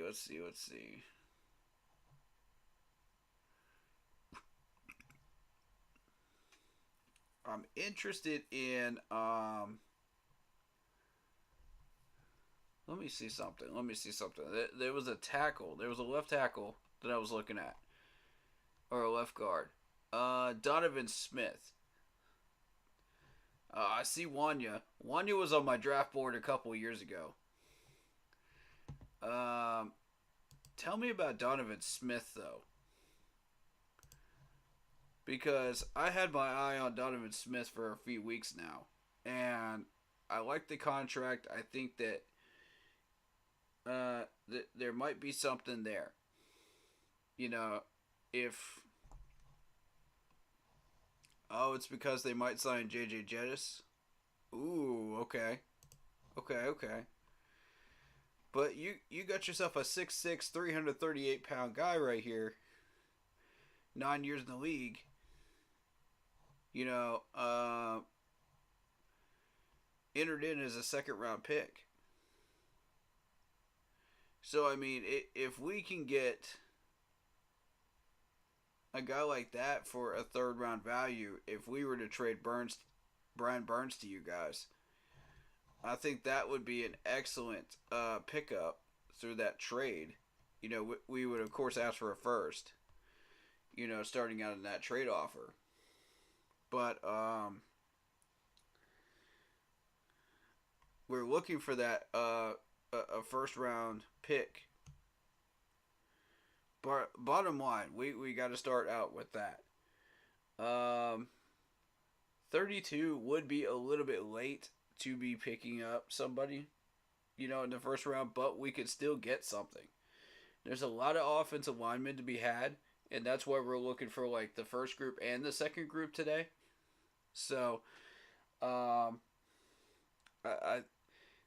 think that 33rd pick for us is probably going to be a defensive pick if we manage to get into the first round with a trade. So, and where it is today, we're going to franchise tag Brian Burns. So, my thought is, okay, we've got two options now. We could either keep him on the franchise tag or we could trade him. Because the franchise tag is 22.7.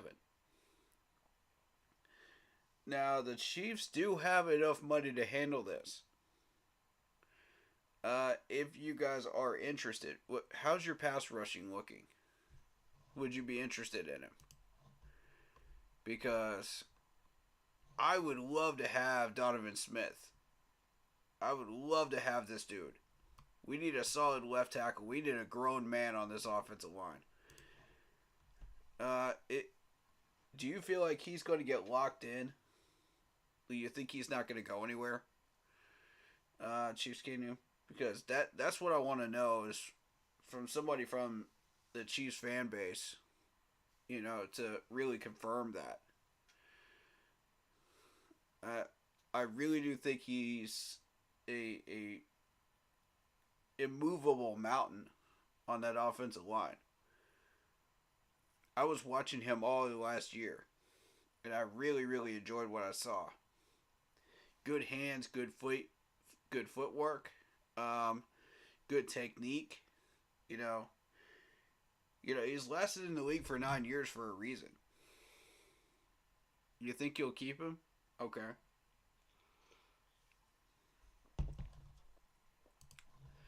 But yeah, I've got my eyes peeled. If he becomes a no, it's not Donovan. It's Donovan.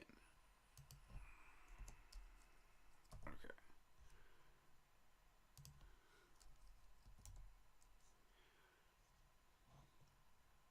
Okay, so he is a right guard. I mean, if we were looking to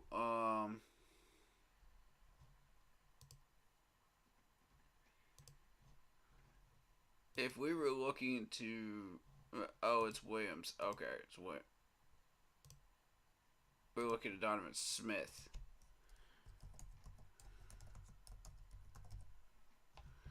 That's what I'm looking at.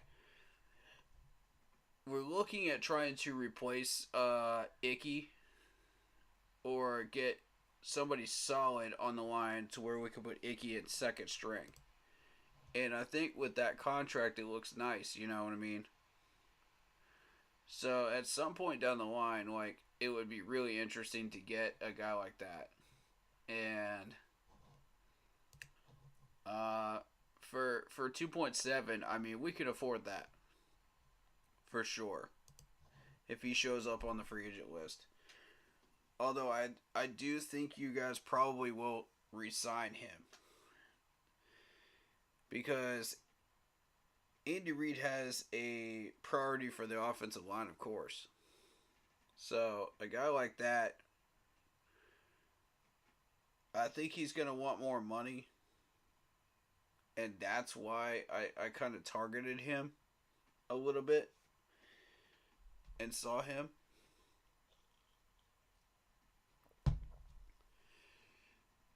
So if he does, he's going to want like about 4 mil for 1 year. Most likely because of the ring.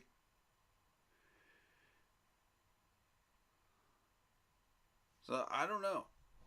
It all depends on these agents, you know. If he's getting about 2.7 here, he's going to want 4. He's going to want double the value for 9 years in the league.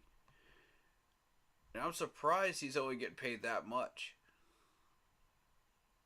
Considering how good he is, you know, from Penn State. So, it's an option, though. It's definitely an option down the road. Chiefs and Patriots fan here, the two most hated teams. Hey, man. And to be fair, like, I don't hate the Chiefs at all. I actually love the Chiefs. I'm a Panthers fan first. Through and through.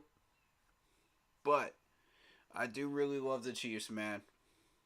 You know. And I love the way that team is built. I love the role models on that team. I love every part of it. Every one of those players is now a household name. You know, they're being known throughout all the different countries around the world. Japan, Australia, you know, we had fans from all kinds of places that you would not even believe in 2015 when we got to the Super Bowl. So, I mean, it's just wild. And now knowing that you have like 2 or 3 rings under your belt, Chiefs, you know, with Andy Reid and God, what a coach, man. What a coach. I'm just so thrilled for this dude, man. Like, it's so cool. And you know, when the man won his first Super Bowl with the Chiefs, he was just like, I just want a cheeseburger. What head coach asked for a cheeseburger to celebrate a Super Bowl? I mean, it's just the most humble guy out there. I love it. I love it, dude.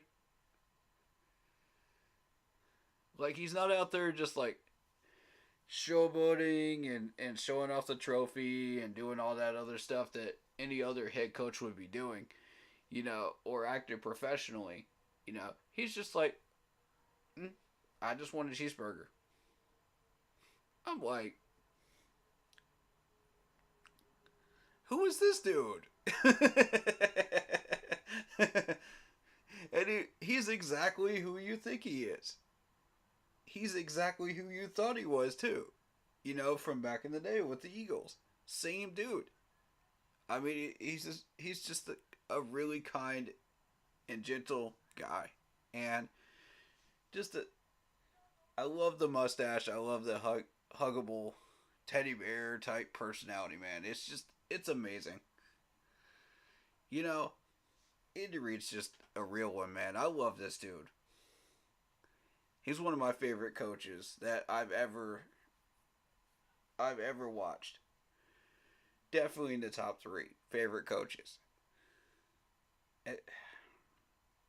It's just so wild watching him.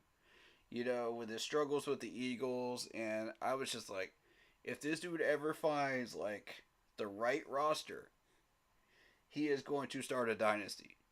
And wouldn't you know it, about 6 or 7 years later, here he is with the Chiefs with 3 rings. And I'm like, you know what I'm saying? Like, I love it. I absolutely love it. Maybe he gets one more, goes off into the sunset, you know, enjoys his retirement. He's earned it, man. I'm telling you. Anytime he wants to retire, he's earned it. But I can tell this dude is not done yet. He wants another one. And I don't blame him. I don't blame him. When you've got that type of talent on the Chiefs roster, I don't blame him at all.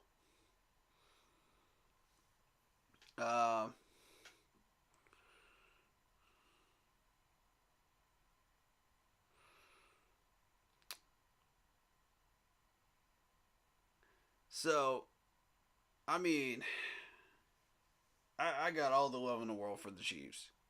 But Panthers are my first team, obviously. But if I was to go to a different fan base, it would definitely be the Chiefs. 1,000,000%. No question. So let's see. Chiefs and Patriots fan here, two of the most hated teams. Louis says, I was sad when the Dolphins lost. They're my second team. Miami, my favorite city. Here's the thing, man. Miami, whenever they would play a real team, would choke, dude. It choke epically. If you go back and you look through that schedule of the Dolphins' schedule last year, you'll see it. Every real playoff threat team that they faced, they did not fare well in those games. And I saw it coming. I predicted it. So, I mean, it's a pattern. It was a pattern going into that game. So, hats off to the Dolphins for getting as far as they did, but it was kind of a, these teams were struggling that they beat. So it's kind of like, well, you kind of expected it. With all due respect, they need some players. They're not done building yet. But I wish them luck, man. I do like the Dolphins. I think they're a solid crew. I think they got a good coach. I think they got a good staff. I think that they've got something going there in Miami. So I wish them luck. I got all the support and love in the world for Miami right now.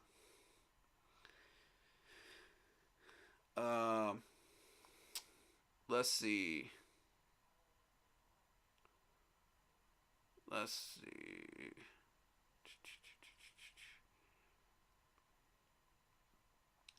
They're going to pay Tua. Oh, yeah. They're definitely going to pay Tua. Andy Reid is chill. Absolutely he is. Yep. You got to love Bill. He's a great coach with the Giants than us. If we're talking about Bill Belichick, I'm going to keep my mouth shut. If that's who we're talking about, I'm going to keep my mouth shut, Louis.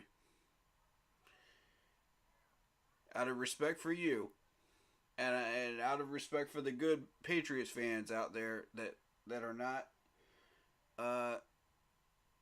that are respectful people, I'm going to keep my mouth shut.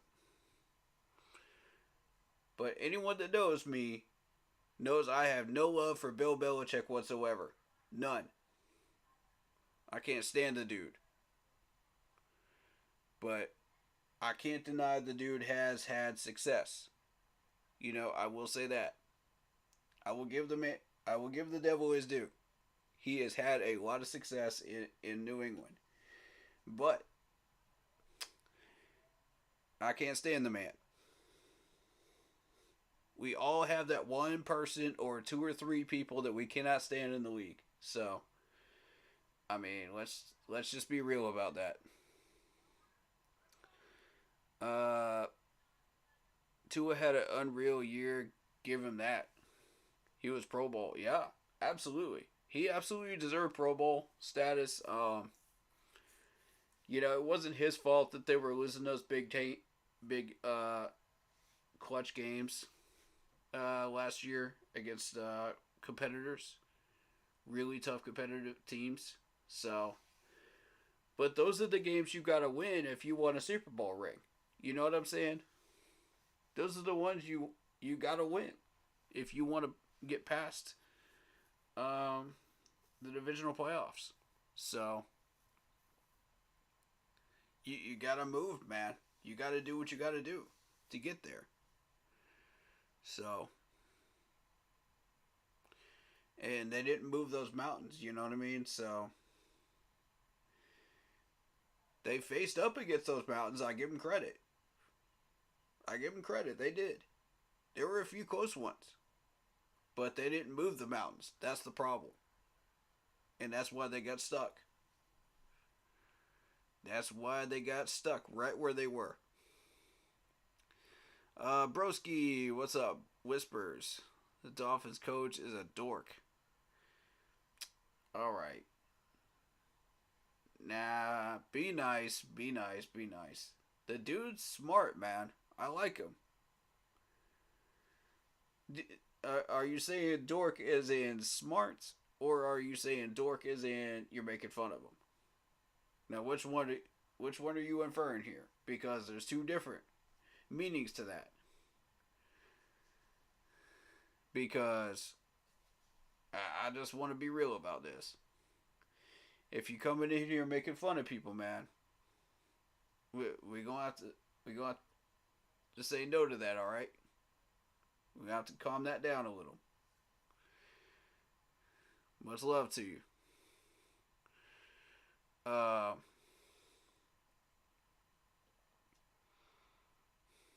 Bears give us the one pick we want for a quarterback for New England. Ooh. I mean, to be real with you, I see New England picking up JJ.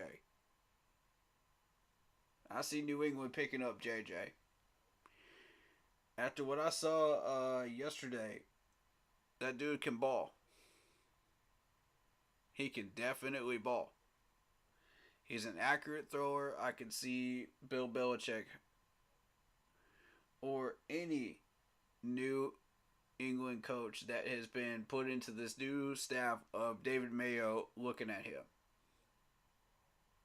I can see the entire New England staff looking at this dude and just going, this is what we want. And I see the Falcons going after the Oregon quarterback. There's just something about that Oregon quarterback that says Matt Ryan to me. You know? And the Falcons are creatures of habit, so they're going to go for a guy like that. So it's going to free up JJ for you. You know? I see it. I really do. And I think that's a good choice. I think it's the right choice at that point. You know, there have been really good quarterbacks coming through the grapevine every year. But, I mean, at this point, I don't think I would wait. With all the quarterback issues in New England, I don't think I would wait. I'd go straight after him with that pick. That's just me, though. They got the second group of offensive linemen up now. They're doing the 40 drills. Starting out the first run of them. You got Jarrett Kingston right now from Southern Cal. 6'4", 306. And this is where my Panthers have to start paying attention here because we're going to be picking up an offensive lineman. You know, this is where I'm really going to start scouting. Is once we get to the on the field drills, you know, the long pull, the deep pull, the short pull, and the pass rush drops, those are the ones I'm looking at heavily. Because I need to know how these guys are moving on the field. I need to know how their ankles are working. You know what I mean? So, how we pick better than was 2.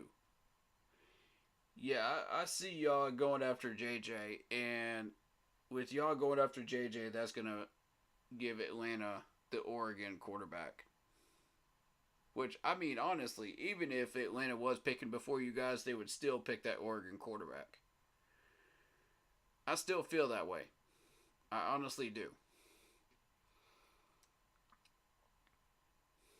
He could be nice on New England, maybe a third round. He's a big dude. Yeah.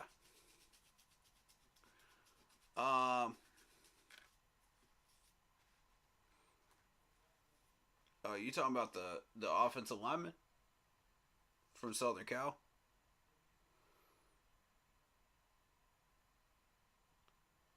Yeah, we're looking at the second group of offensive linemen right now. And honestly, this is the group that we as Panther fans need to be paying attention to, because this is the group that we're going to have access to. Brady Latham with a 5.32 from Arkansas.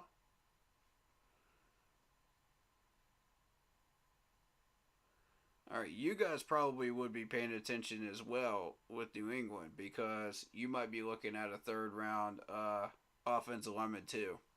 So I can see it. We're gonna be competing with you guys again. May the best team win as far as picking the right lineman. And so far, so good for New England's track record as far as that goes. Ours, not so much. We got to get better at this. So I'm hoping Dave Canales will help with that, with his scouting department. I mean, we'll see.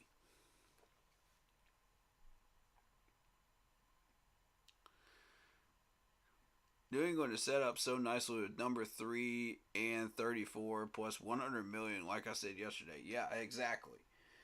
You guys could go defensive with that 34 pick.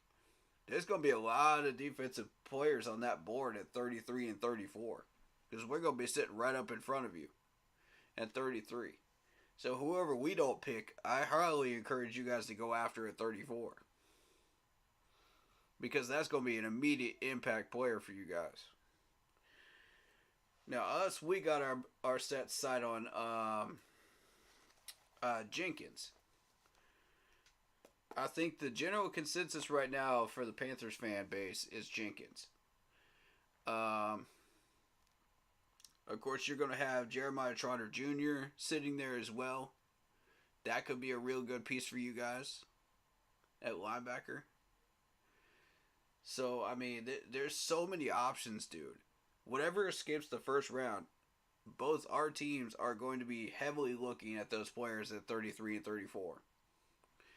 So, Louis, stick around, man, because, you know, both our teams are 2 peas in 1 pod here at 33 and 34. And we both need pretty much the same things. So, Christian McConaughey from Boston College, 514.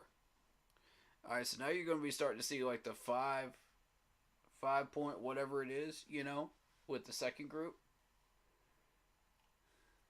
You got Shane Stricken, Colts coach. Where's he going? He's leaving?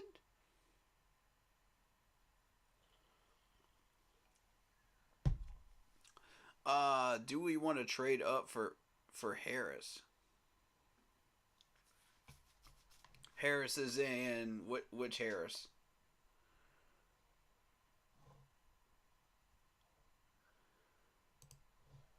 Harris is in which Harris? Give me the full name.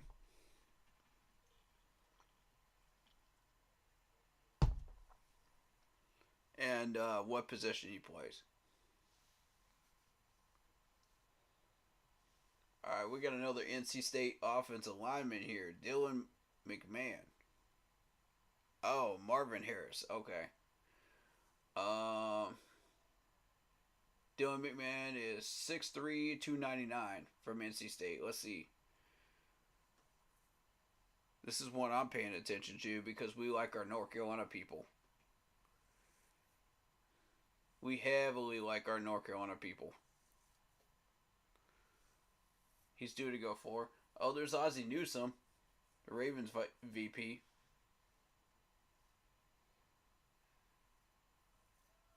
He's up there munching out.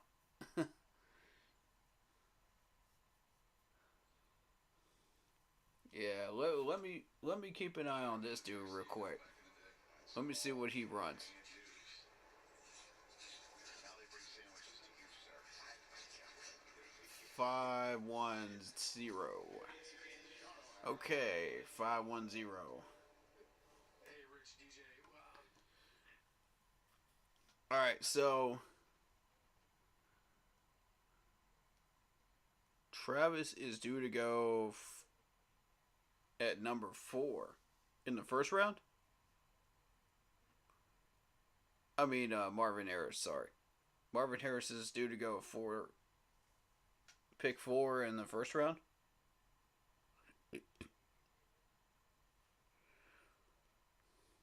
I was looking at him yesterday.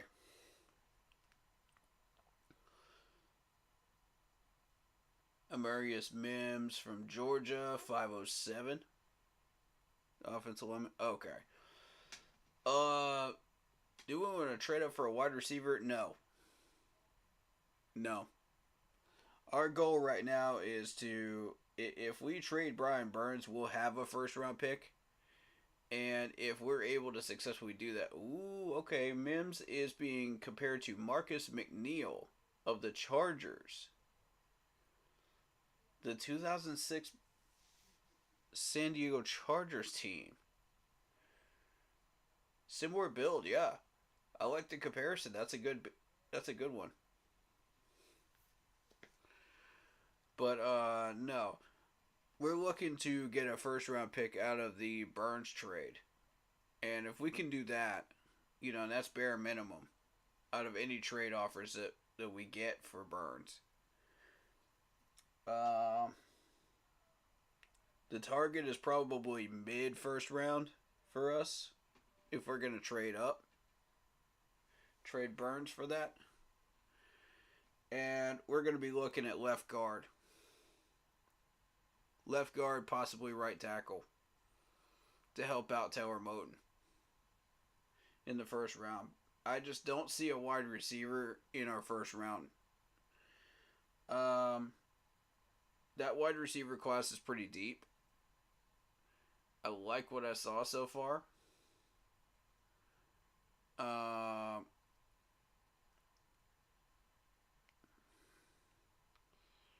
Mims is a good one for us at 340 for the second or third round. You like him?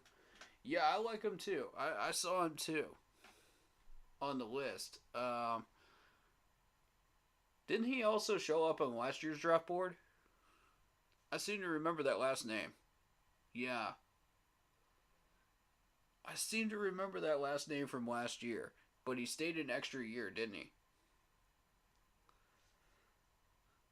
He decided not to go into the draft.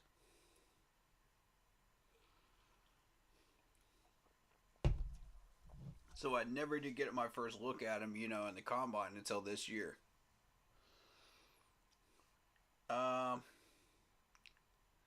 Second or third round. See, if we don't get an offensive lineman by trading Burns, and we just sit on a 33, and we sit on that that franchise tag of Burns, and we keep Burns, then we're going to be looking to get an offensive lineman probably third round, fourth round. Most likely third round. I would like to see an offensive lineman in the third round. We can't waste an opportunity to pick up that talent before it goes. There's still going to be some solid ones in the third round. And we need some grown men up front. I highly encourage my Panthers to go defensive pick with that 33rd pick right now, based on what I saw on day one. But it's early. It's early in the draft process. Who knows which one of these guys are going to end up not being a good fit for us, and being crossed off the list. By the time we get to 30, who knows how many of these guys are going to be off the board, too, on draft weekend. So, it's going to be a major test to see, how smart is our management. Are we really finding the best fits for us at 33 and then third round? Those are going to be the two critical picks for us. Say we get a first and a third out of the Brian Burns trade.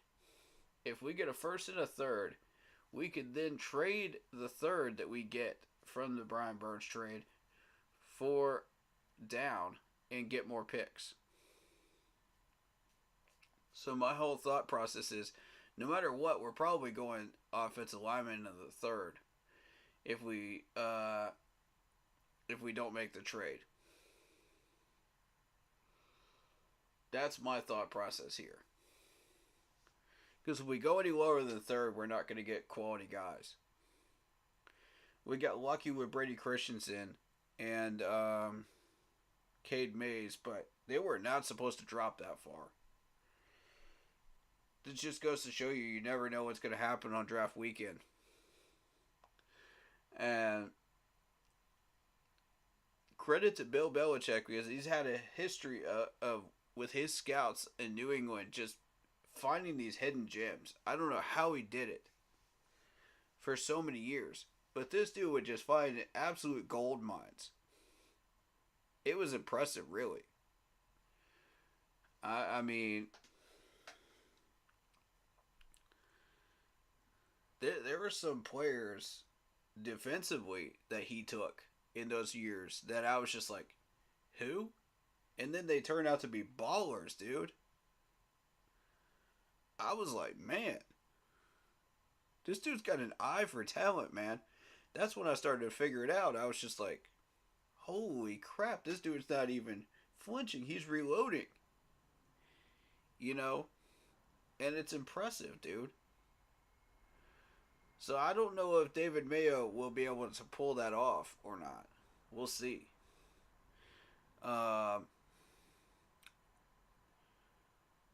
What if we take Williams at 3? I mean, you could take Williams at 3. That's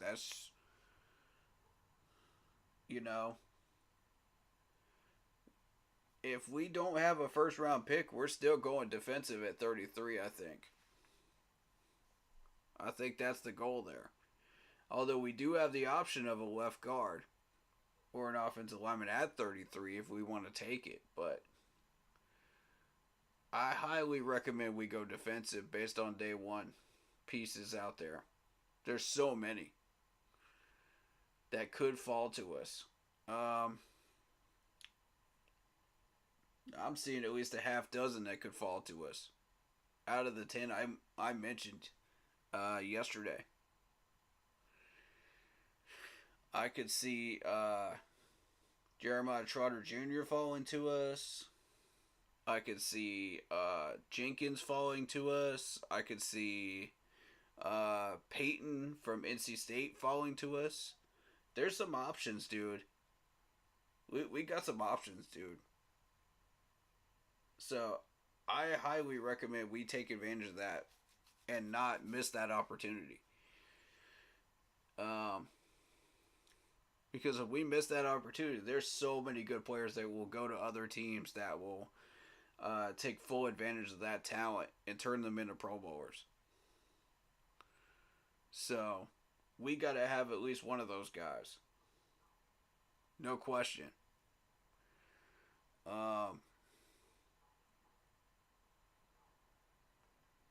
And before the combine, I had not even looked at like where these guys might drop to, where they might land. And all the drills at the combine move people around a little bit. You just never know where they're going to move around to, whether up or down, depending on their combine workouts, depending on a lot of stuff that happens after the combine too. But there's so many pieces there Um, I just think it's impossible to ignore it at 33 now. No matter how good this offensive line squad looks.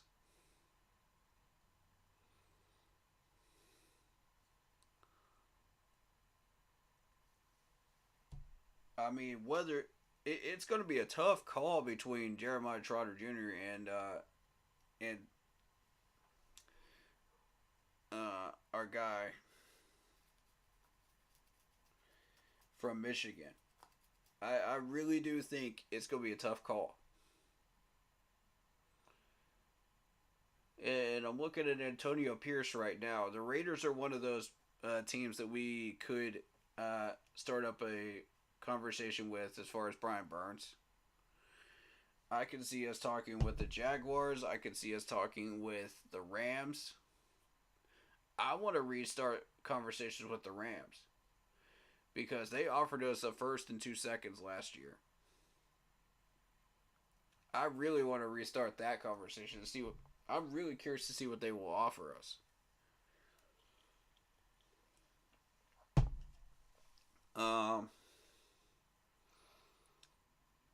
I think they might just send some trade offers to us anyway, once they see that transition tag being put on it, that franchise tag on them. I'm thinking he might fetch a first and a fourth now. I'm thinking that's what we're going to be looking at. I could be wrong, but that's where I would value him at right now. A first and a third or a fourth. So, either way, that benefits us massively because we've already got a third and a fourth pick. So, either way, that helps us. Now, how that fourth round pick helps us instead of a third is you can trade those two fourths up for a late third and pick up some talent in the third round. You know, there's ways of doing that and finding that talent before these guys will drop, you know. So if you feel like some of these guys may drop and somebody will get them, you might want to make that move if we got the extra pick off the Burns trade. I'm just saying. And third round pick, same thing. We could trade both of those thirds up for a late second and pick up some really good, a really good offensive lineman.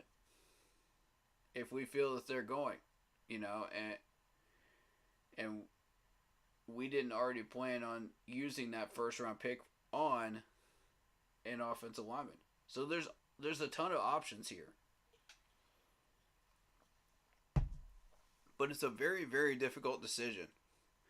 And, you know, I would not want to be in Dan Morgan's chair right now. I really wouldn't. He's got his hands full on this one. I'm going to be real with you. That man has his hands full. He is knee deep in the water right now. And I feel for him right now. He's going to have to figure something out. Otherwise, he's going to have to try to swim his way out of that situation. And, yeah. Yeah. We didn't exactly put him in the best position. So, and you can thank Frank for that. You can thank Matt Rule for that as well. Neither one of them developed these guys properly. Or decided that we were going to use them in particular spots where they're supposed to go. So, I mean, wasted picks, you know, we put ourselves in a bad spot. I don't know. It's rough, man. It's rough. They're doing the second runs of the offensive lineman now. That's Jarrett Kingston, 502. They're going to stick with Brady Latham. They're going to stick with the same time, 532. Arkansas.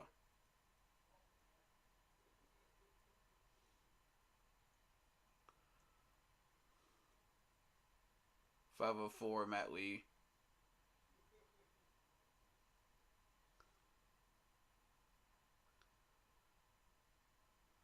Leverston. I mean, running that late 5.38 right there. Ugh. That's a little sluggish, but he's a big guy though. He's a big guy.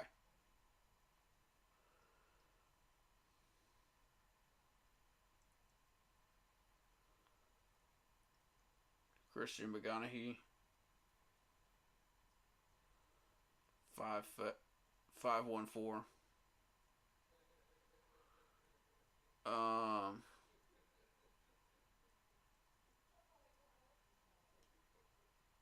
I mean, Jeremiah Trotter did the best. Was tied for first in the 3-cone drill. So, I mean, there's going to be a lot of discussion about the defensive players coming up for us. For 33. I don't think we're going for a tight end or a running back or a quarterback this year. So, it's going to be everything else, really. I don't think we're going safety either unless we're converting a safety to a corner. But, frankly, everything else is on the table.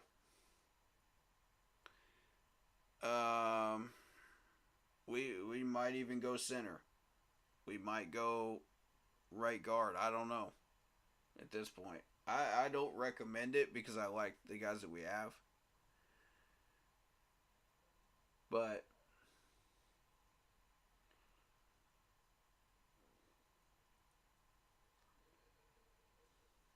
I will say this. If you're a late round team looking for a quarterback, you know, and you haven't gotten one yet, go Spencer Rattler. Go with Spencer Rattler. Because Rattler absolutely owned those drills yesterday. He was clearly better than everybody else in that second group. It's not even close. So, the bench press results, you got Tyler Davis and Chris Jenkins and my man Rook Orororo in the top 5 of the bench press. And I love it. I absolutely love it. Here's Mims. 507 on the first run. Let's see what he does now. He gets tossed up in there into that conversation and see where it sorts out. Ooh, he's right behind Dexter Lawrence on the all-time list. I think people were kind of shocked by that. And it took me aback. Impressive. I don't know that anybody anticipates he's going to be there in the second round. Everybody anticipates J.J. McCarthy's going in the first round.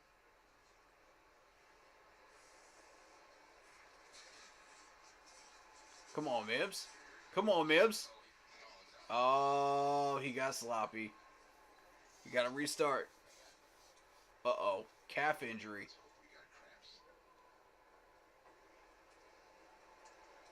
Either cramps or a calf injury, man, because that looked bad. Ooh. Uh-oh.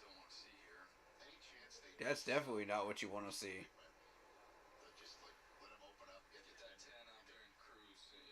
Oh, man. I think the 10's the most important number you're going to get. I'd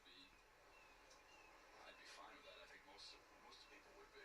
So, I mean, it's fun selfishly up here to watch these big guys run this thing all the way through, but in terms of an evaluation standpoint and risk, minimizing risk, you could make that case. Yeah, he's done.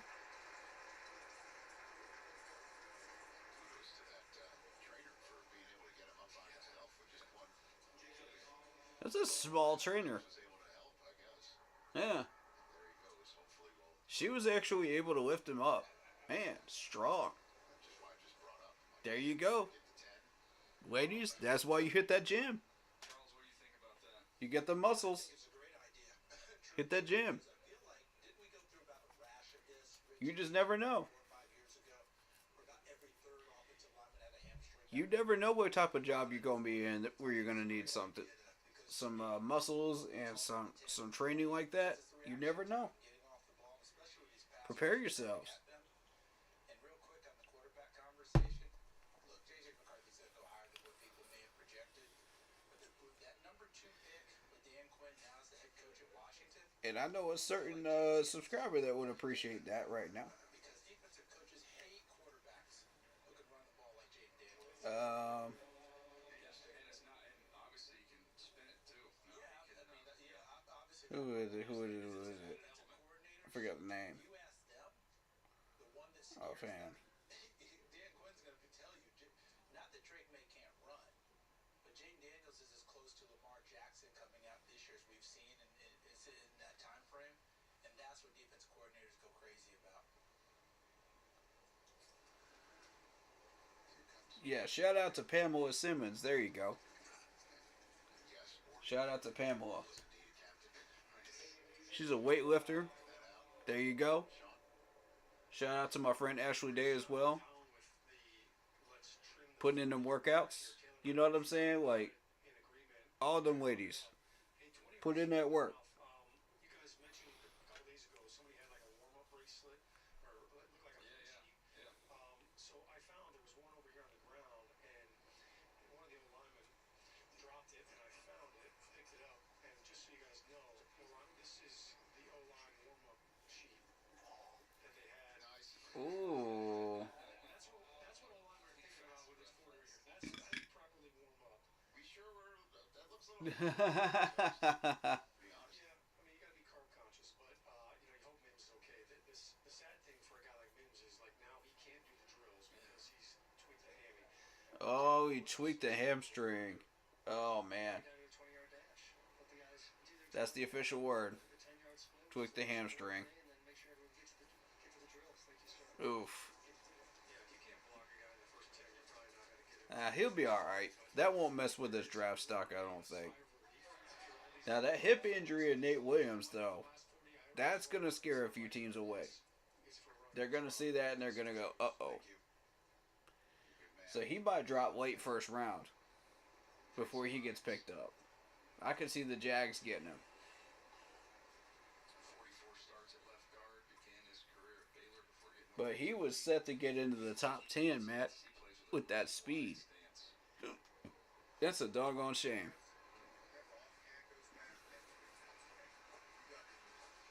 I was rooting for him, too. Directly next time, we could ball something up. Just get in that shot right now. I'm not saying we're not thinking of doing that. We'll just show you. I'm gonna point at you if he gets hit with something. Not a liar. Some of the bad posture portion of the broadcast of the Day combine. 4, man.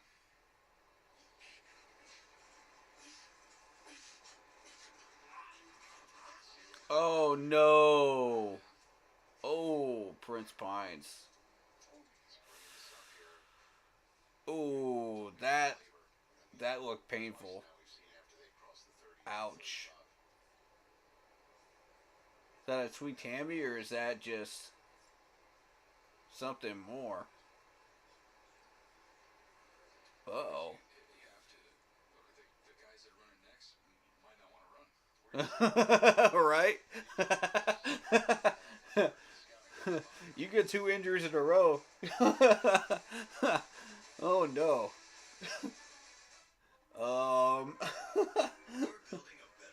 About that.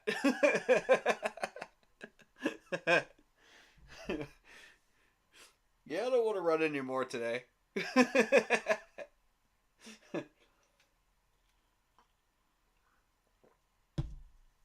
Oh, goodness.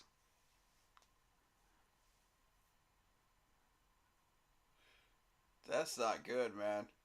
I laugh, but at the same time, like, I hate seeing players get injured, man.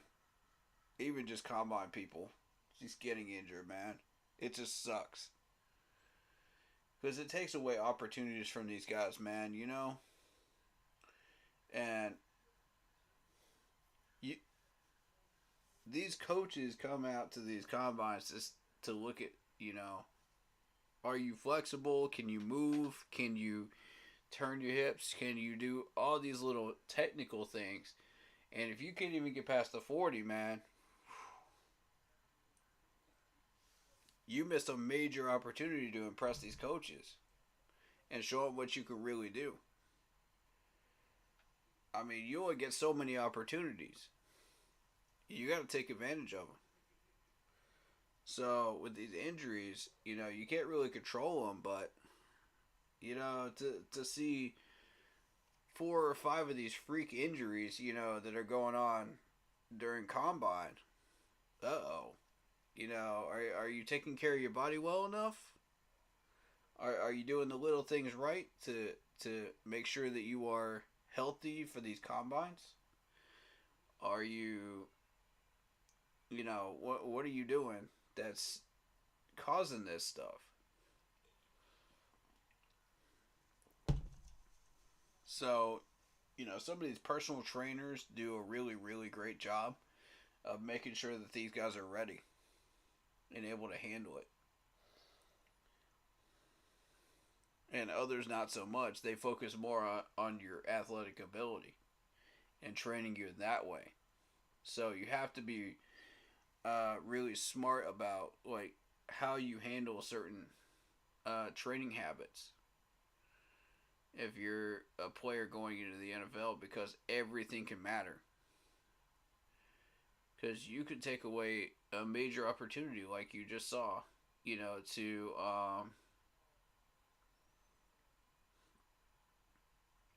impress these head coaches here. Oh man.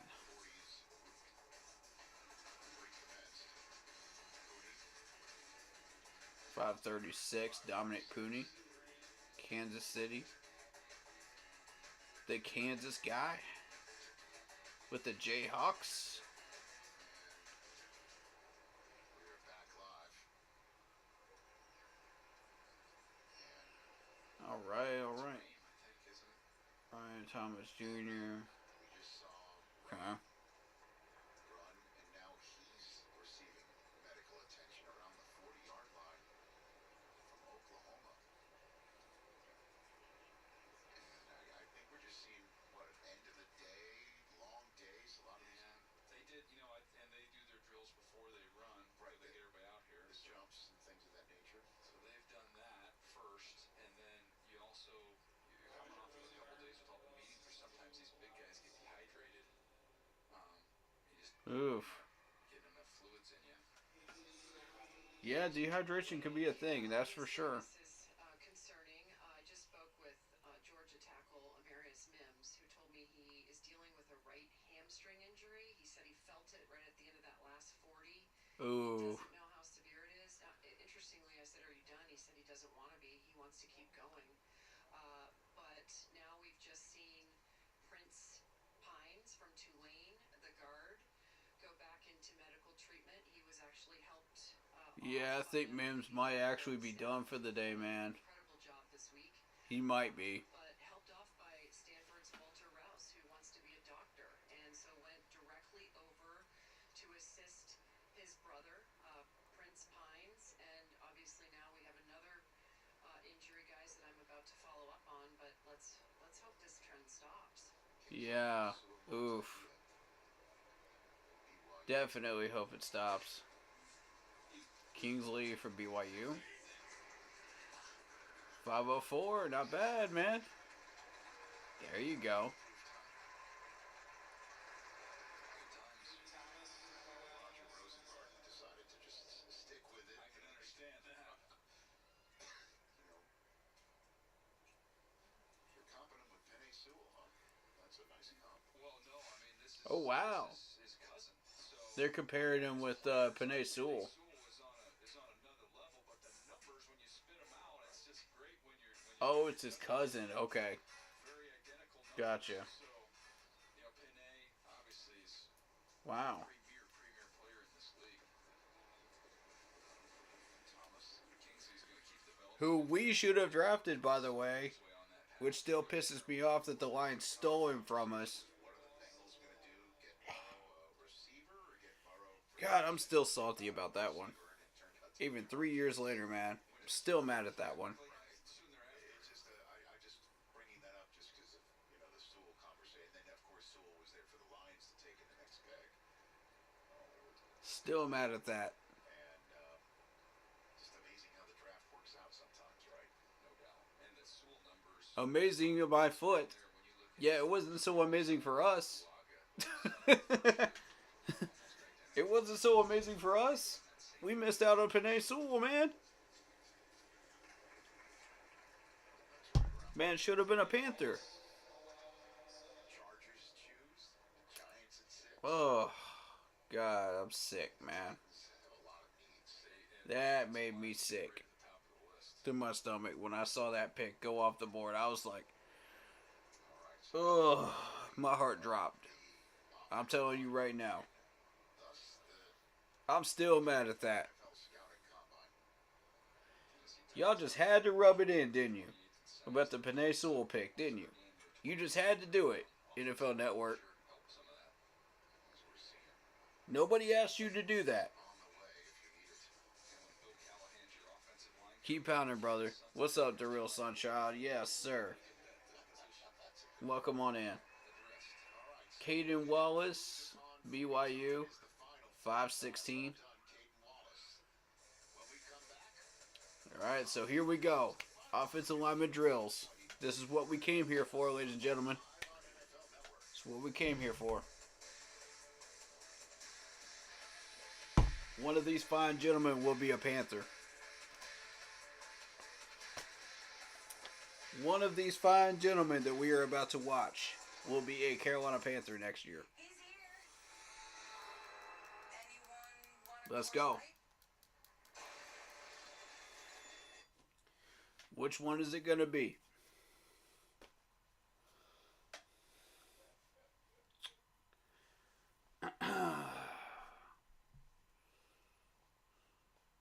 I'm feeling we go offensive lineman in the 3rd round. If we don't trade Burns, if we don't get a 1st round pick out of that Burns trade, we need to go offensive lineman in the 3rd round. Which means this group right here is exactly who we need to be looking at. Specifically.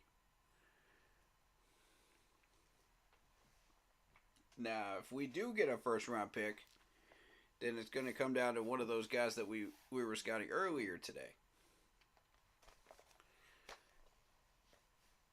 Now, I don't know which one. But the mock drafts have about 5 or 6 good offensive linemen going off that board in the 1st round. Just like usual. It's a trend. So,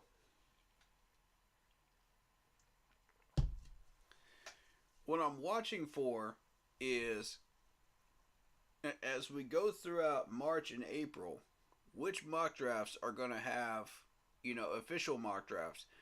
Not like random people's mock drafts, but official mock drafts are going to have some of these offensive linemen going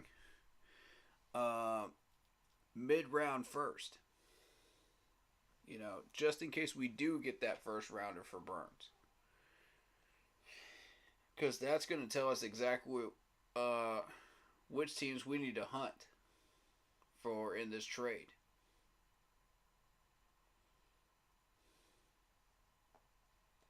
And I still think we go mid-round trade. I think that's what we do. One of those teams. In the teens area.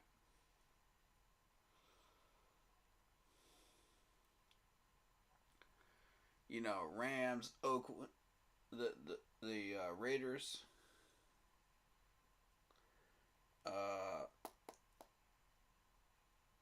Jacksonville. One of those teams, man. Or the Rams. More specifically, the Rams. Because I do think there is something there. Now, if we go down as far as 22 with the Eagles, I would not be mad at that. But I think the top 5 guys will be off the board, by the time we get down to 22. That's why I kind of want to go with the teens team. Whatever's in that range, that's going to tell us, what we could pick if we're able to get this right.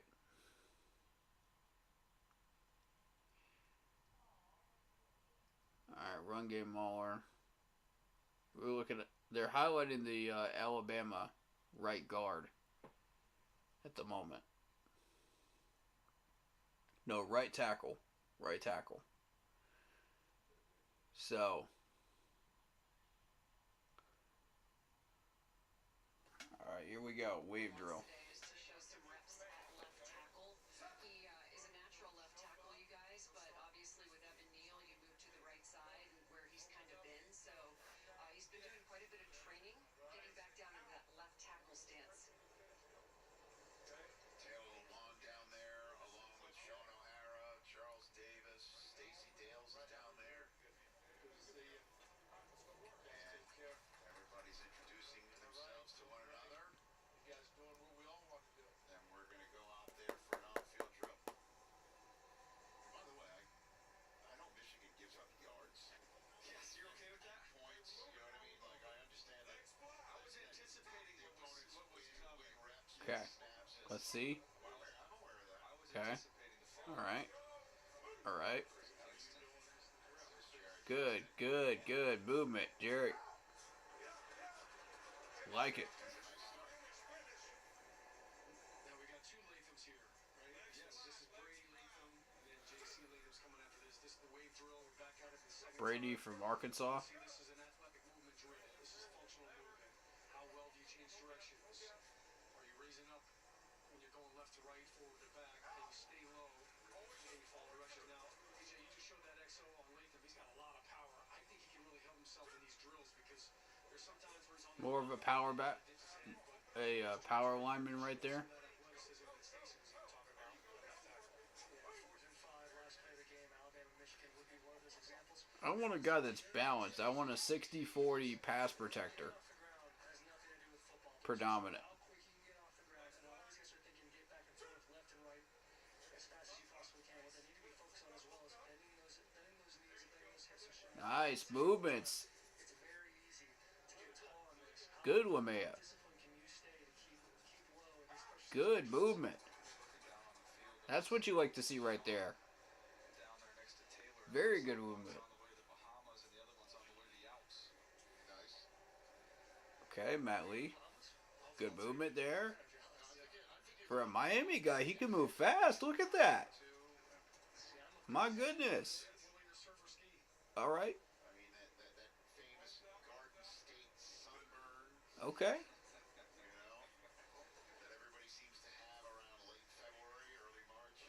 It's just that time of the year, the Midwest, man. It's just for some reason the sun's out. So Robinson right here, you can see he's got some long arms. Did a decent job there in the drill. His hands are down low. One of the things I noticed in his pass sets, he kept his hands down really low too, just like in the drill. Now you I'll have see to get his name. he's got his hands up. I mean, he's covering a lot of ground. I mean, he's Okay, Boo. this thing right here. I see you, Bo. Boo. Oh, Bo. Okay. Bo is how you say his name.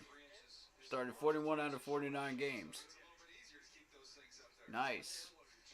All right, this, So it's Bo. All right. and Rich has many leather-bound books, and an office that reeks of rich mahogany. We got a Mahogany kind of seems a little sluggish on that drill. I don't know what it is. I just feel like he's more of a power lineman. It's really odd, but it's effective. he's got some strength. Yeah, that was just want to see the athleticism there. That's what I was concerned about. There's kind of that one pop and then kind of fall off. So I wanted to Mason, kind of sluggish. He's more of a power A couple years ago, with the Chargers. yeah, he kind of had that same kind of power protector there. tuck it in. Here's Dylan from the NC State. Ooh, good speed. This kid's athletic, and Good food. Ooh, very nice. Okay, Dylan. That's a little bit there. Running. Oh boy. A lot of good footwork for that, for a guy that size. Producers. I was gonna just keep it inside. We can share it with the world. I mean, America needs to know what you're referring to. Nice rep here by Jacob Long. Yeah, Jacob Monk, good drill. Hey, sorry about that, guys. Very good drill. Since you brought up Steve Menzel, we showed his From coaching Duke. teammate earlier, the new coach James Madison, former coach of Holy Cross. They were Dickinson. Good lateral movement. Drake Nugent. Good footwork. Michigan running through it. Drake Nugent Good here too. from Michigan there. Best feet of the Michigan lineman. Good footwork. Moved well. Yeah, he's really polished. He can move. Zinder got a lot of the attention, but Nugent, he was really kind of a Nugent, yeah. got everybody on the same page. That was a good rep right there. Okay, Patrick Paul from Houston. Host of the Raw Room podcast, playing Tennessee Titans. Great Decent movement. Decent footwork. Michigan boy. Nugent. One of the better ones out there, He needs to be a little more land I think.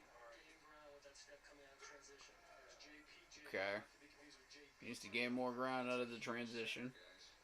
Fair. I think he lost a couple pounds too. I think they had him listed at 330 Ooh, this season. I think he 328. Jackson's all over the place. Bleh. Nah. he's got some power right there. No one is bull rushing that man.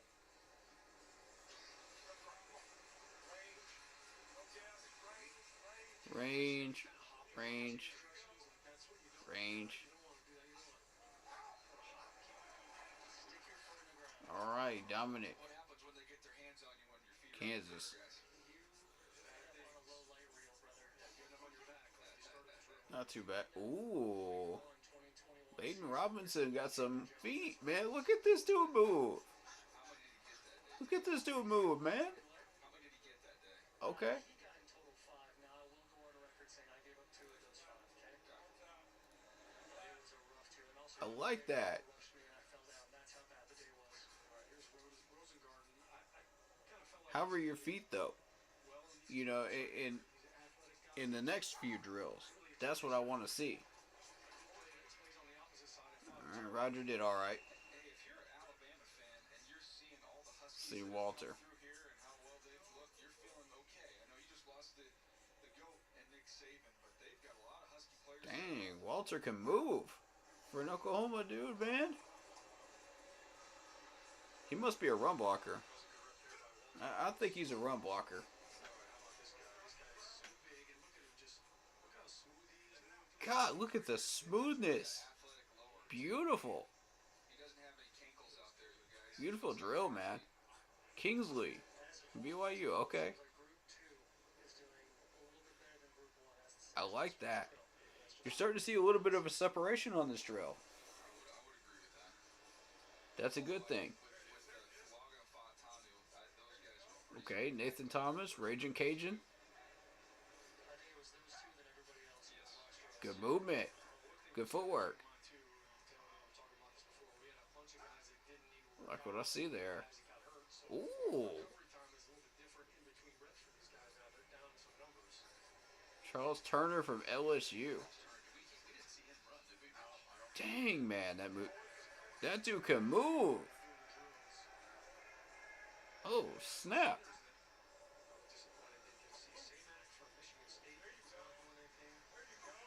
Those SEC guys, man. You kind of expect that from them, though. Because you got the faster guys, you got the stronger guys, you got the more athletic guys in the SEC. So, it's not a surprise. Camden Wallace. Yeah, it feels like there's more pace in this workout, though. Like less rest, and they're going. Not bad. Not bad. When all those hamstrings started going, there's about 4 guys left to run their 40. Not bad at all. Caden Wallace. Anytime you see a guy go down All right. the field, it's so hard to go to the next play. Yeah, so I got to run after that. Yeah, these last 4 individuals standing in and running through. It's impressive to see these guys. They're also measuring like the speed that they go in. We've got Latham, here's Limmer. Again, he's the center. Nice job there. Looks like he's Limmer with the center. on there. There's Powers Johnson, again, 330-pound center. For a center? And he's moving like that? Eyes Jeez. Powers Johnson, dude. Next level is have guys do Pictionary as the wave drill. You know, Not bad. draw a design, right? Now that's arts and craft. We're taking it next level. For a center right there, man. I like him. That's all we're doing. Let's see how he does with the rest of these drills, though. And the long pull. The long pull, so you're pulling to the right, and it's a flat pull, which really in football, if you're pulling flat, you're kicking the guy out. So normally, if you're cutting up the second level, it would be more of a rounded pull or a skip pull, as you call it. But again, That right hip, right, Sean? yeah, it's that first step. You want to see that open up, and some guys, if you're a little bit tight, you don't gain a lot of ground with that first step. And then you can see a lot of guys will just kind of stand up. They'll get a little more vertical, and then they got to crouch down when they go to that cone to change directions. Centers obviously are snapping the ball. Don't step on Coach Delwood's foot. See him getting out of there nice and quick. He's a good coach. Well, Coach Devon's a good coach. He's got a great reputation, but I think he got the short straw having to take the snaps, guys. He volunteered. He likes it. I tell you what, he's loving the powder blue, though. Linemen looks good. He's explosive. You see how quick how much ground he gained those first two steps? Bo did really well on that one. He's doing a good job today. Okay. Just a long pull.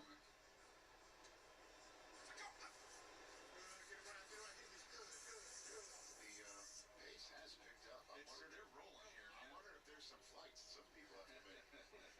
These guys haven't eaten lunch. Good, McMahon. I mean, watch the next guy in line. They're sprinting. They are sprinting to get back up there.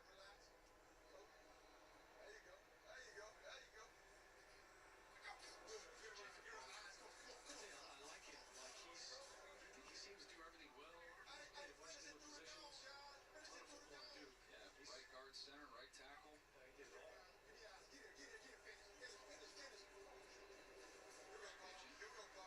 Patrick Paul, that's a large human being. Yeah, you can see he's a high-hitting guy too. Like, he gets down in the stance, like, I mean, his waist is still 4 feet in the air. A lot of these centers are trying to cheat off the hash there a little bit. Take it and move, Rich. You got to take every hit you can in this game. Sabuni played tackle. Here he is getting center reps. More you can do. Okay. He's going to dial back a little shot. Taylor's not here for your versatility. I'll tell you, from one position over as you move in, the closer you move to the ball, the less money you make. That's a fact. Taylor, that's not a shot at Portnoy, is it?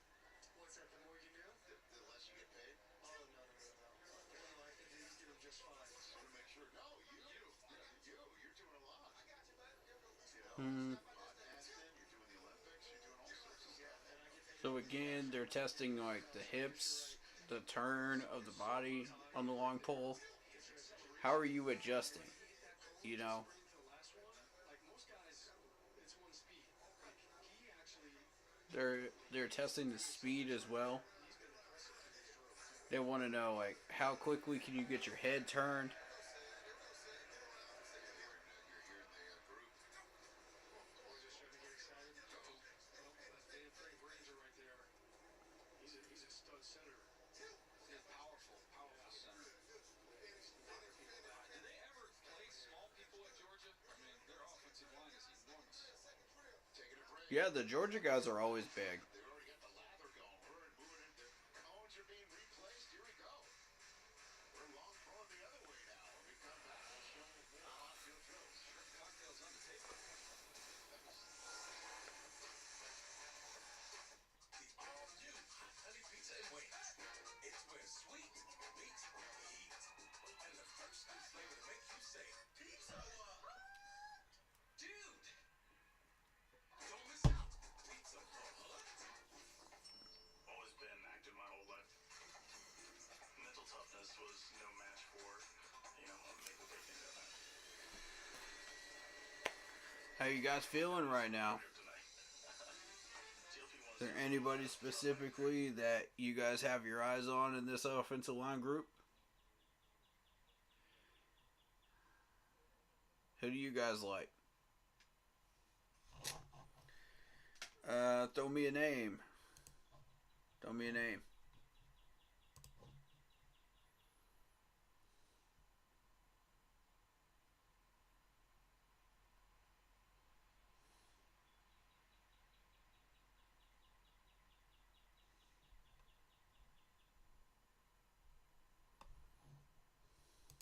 Let me see what these people sent me.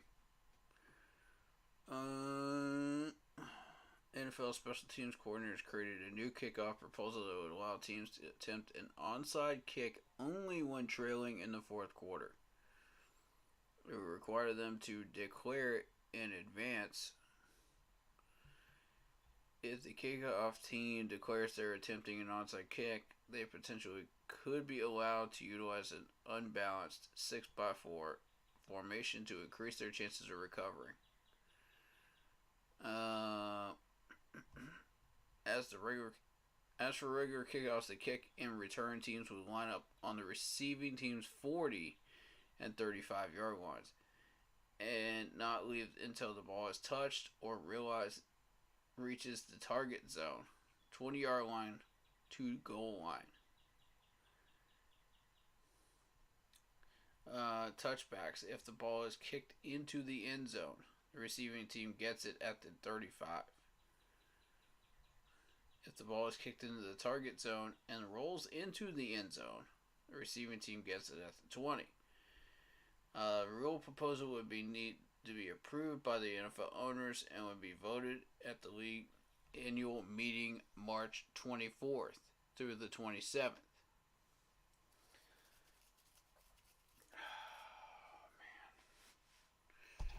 I don't know how I feel about that one, man. I'll let y'all decide. How do you feel about this?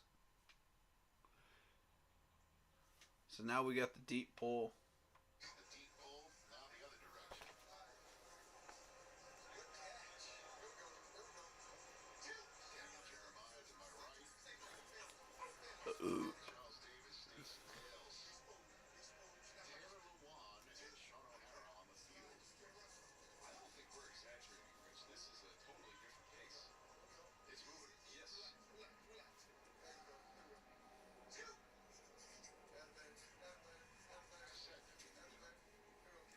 Rolling rapid fire. There's some flights to catch. There's plane, there's dinner reservations potentially. Final night for folks to be here. I think some of the O-line coaches got a call from downstairs. Said the guys up top were talking about J.J. McCarthy, were offensive linemen are running the 40. They want to spice it up a little bit. This is poetry in motion, boys. A pin pull technique type situation where the tight end's blocking down, you're getting out open in space, getting on the corner or a linebacker. This is where the game is played. Yeah, so if you want to run a perimeter play and say this could be your guard kind of leading the way or the tackle. Yeah. And now he's got to clear that down. They're exactly right. These cones and cover some ground. You see some of these guys making it look easy, but the centers now, instead of taking the snap underneath, now they were doing shotgun snaps. All right, let's take a look again at what this looks like when the best in the business is doing it with Jason Kelsey. Is that? Jason Kelsey. A little bit earlier, but it's worth bringing it back. When you snap the ball and get outside like he does, he is literally a weapon. You think about receivers and tight ends, backs as weapons. He's a weapon at the center position because of what he can do. It can open up a massive gap for a running back. He just thrown him right out of the club.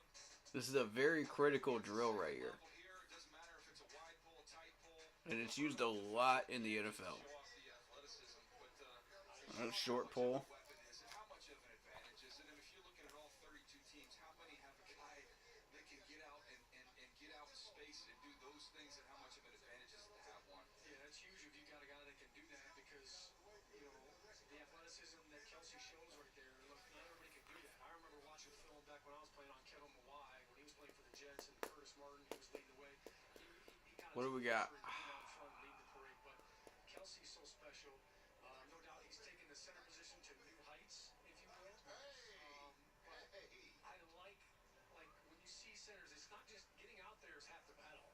The acceleration on contact is really what he does a good job of. But when you have guys that can get out in space like that, now it opens up your run game, even the screen game. It opens up the possibility of attacking outside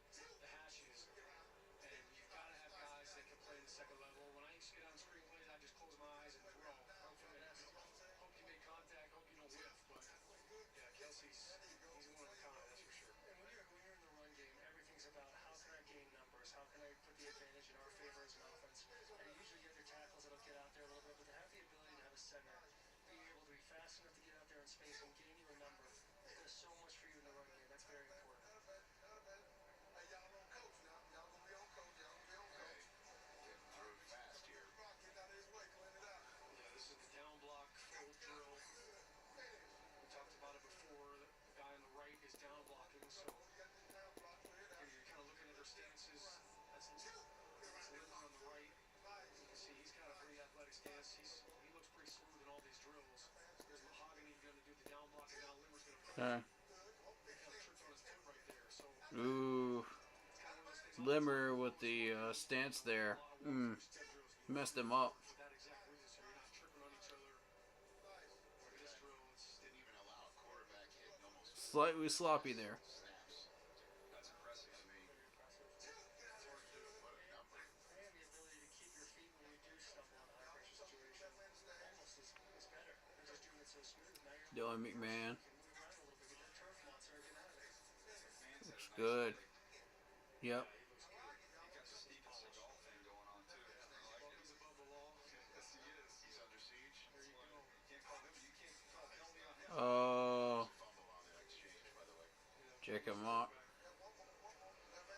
some point in time, I think Coach Devlin doesn't want to go underneath there after a few too many of these things. Well, they've been sweaty for a while. Jacob Mock with the fumble, man. Spoken as a quarterback. On that. Trust me, these short days when you got shorts and no pants on it, that's not a enjoyable experience. That's where you want to go in shotgun formation. Yeah, absolutely. Back it up. All right,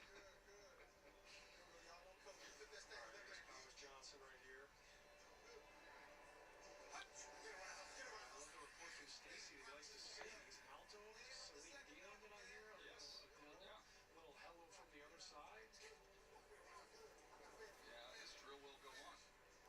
There we go. I love it. You're so much better with your music quotes, DJ, than your movie quotes. You butchered a bunch of them this year. I mean, I'm trying to rehash all this stuff. But the fact that you messed up the Fletch one the other day with the It was a Chevy Chase movie. Spies like us. I said, right church, right view. like, I mean, dude, you're out of your element, Donnie. Well, who's up next? Dr. Rosen? Rosen Garden. Don't say the other.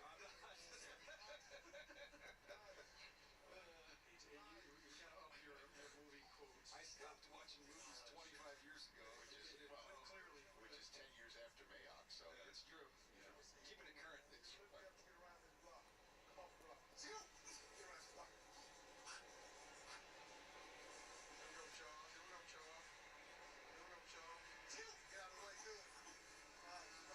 See, like Thomas kind of had to wait there and hesitate for the down blocker to clear. There's Van Green's right here on the right, lining up in a guard stance. We mentioned he's a center, so that's kind of good for him.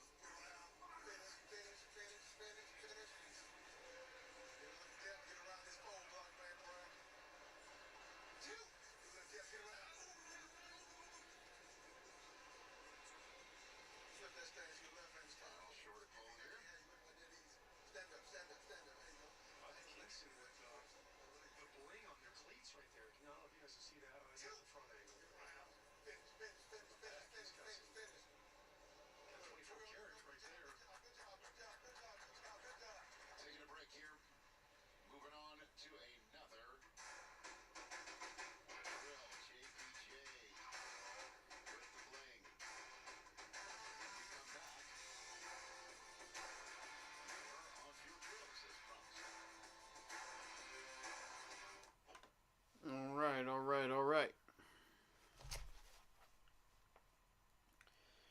We're going to have the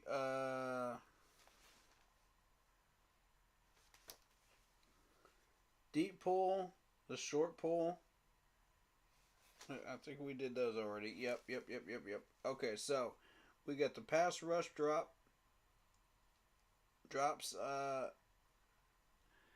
drill, and mirror drill and screen drill to finish up.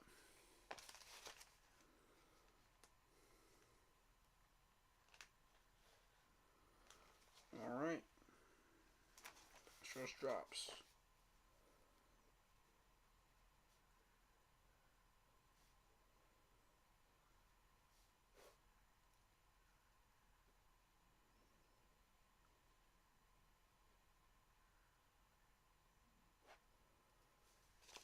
All right.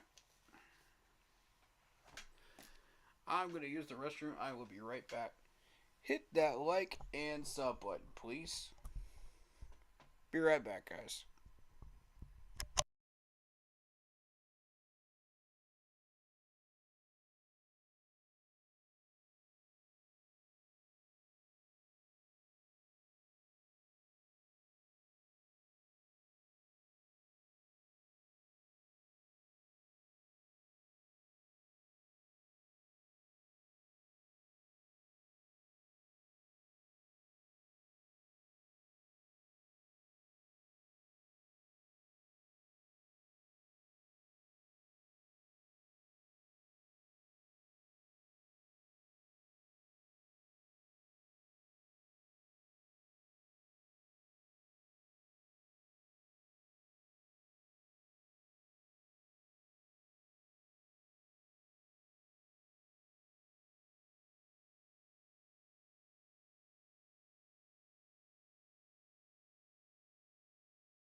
All right. Cool. How's it going, guys? We're back. Getting back inside, it's almost like there's a twist avenue. So you see as the center. So they're doing the pad drills right now. But a couple things to just look at as these guys are doing the drills, as they kick out with that right leg and they go to change direction. So it's the change of direction with the kick, leg kick there. Power step. Left leg when they change direction. I want to hit. Their upper body, DJ. Yeah. You don't want the tilts. No doubt. Orlando Brown Jr. just tweeted out, food for thought. The mental is just as important as the physical when scouting offensive line. I'm also only tweeting this because I'm slow as... He ran a 5.85 40 Oh. at the 2018 Combine. Slowest by Oh, man. went on to be drafted. He's done quite well for himself. That is one big dude. Holy God, Kingston. Look how big this dude is. My God, those freaking shoulders. Jaws left and right, like that's what I care about. That's the last 40 he left to run. I wanted to hit Taylor up with this one while we're going through this drill.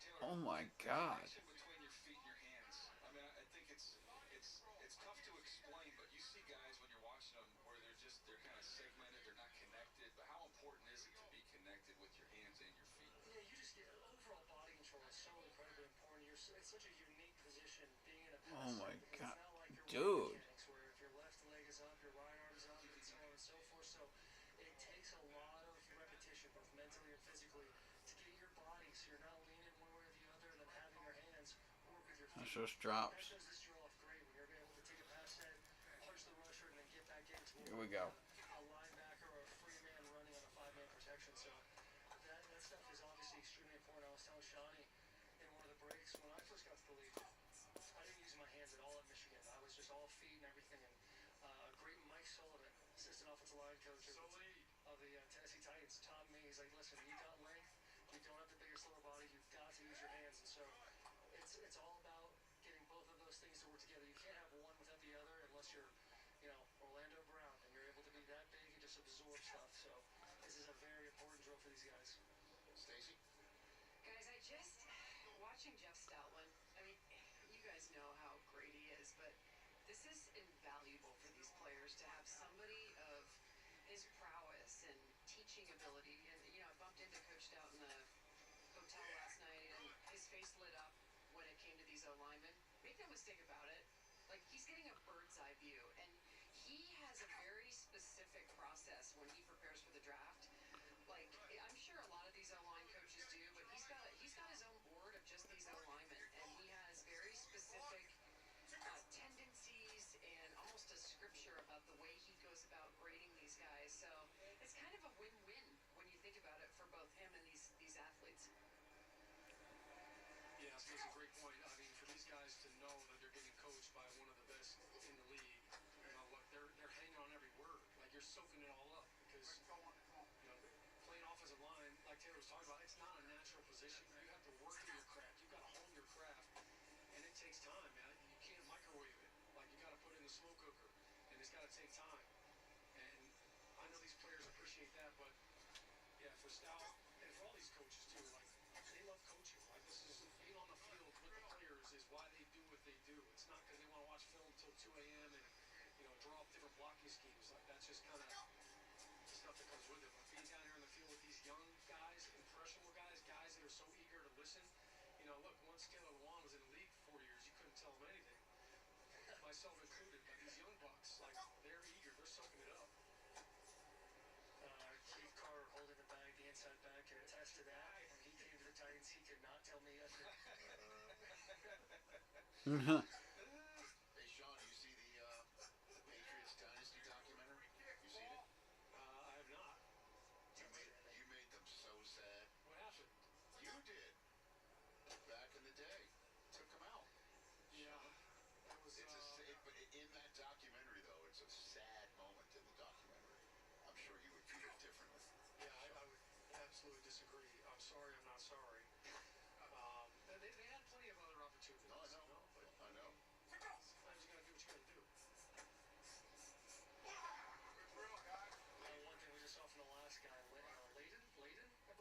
is throwing his whole entire body weight into the punch. Like that is, it sounds great, but the punch is not supposed to just completely immobilize a guy. You get over your knees that way.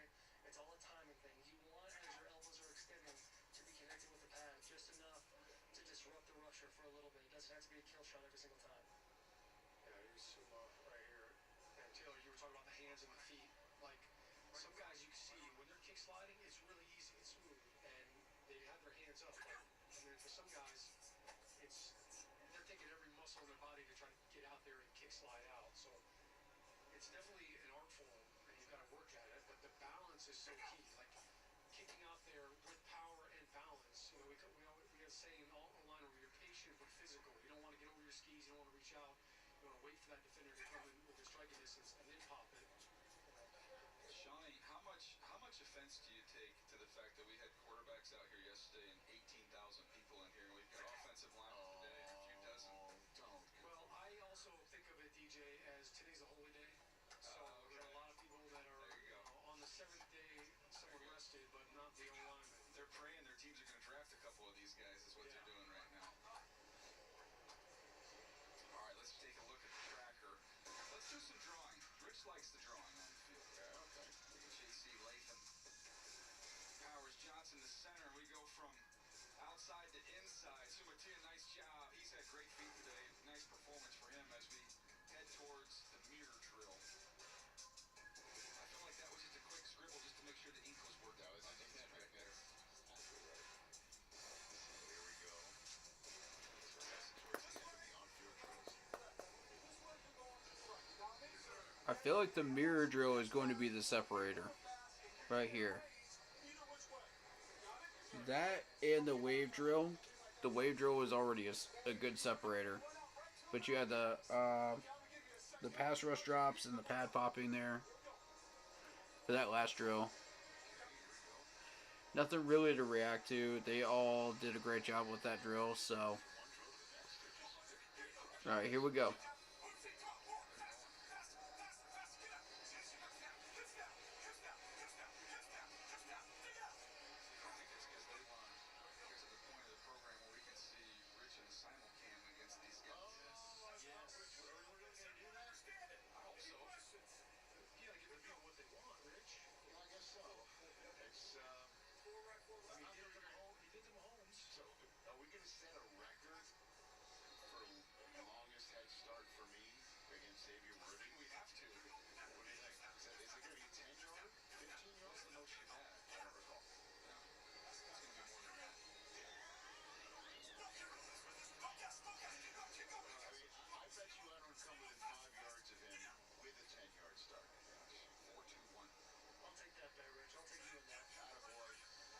J.C. Latham here, Sean. We haven't talked much about his workout. What have you seen?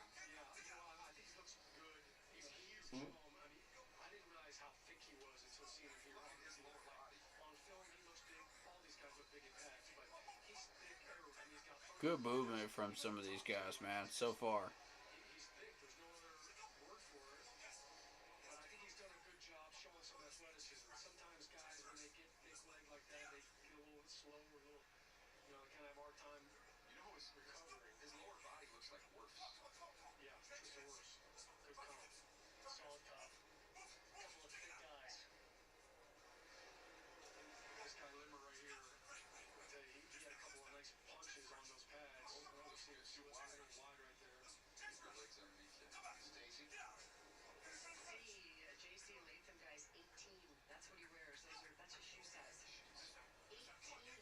18. He loves Jordan level 4s or Christian Dior. So far, no real separation with these guys. They're all athletic. Everybody keep mentioning 18. Please keep mentioning 18. It's an easy layup. Thank you, Sean O'Hara, for your service. And Taylor Lewan, bless you, sir. Thank you, gentlemen. What a pleasure it always is. Hey, Rich, congratulations again on Michigan national champions. I mean, we got 6 of them here on the line. We got Taylor here representing. I'm just so glad now, too, that we can finally put to rest the Appalachian State win from 08 that DJ's been hanging over your head. I had a good run, guys. I don't want to hear about it anymore, DJ. I got a long runway on that one. About the runway, sir.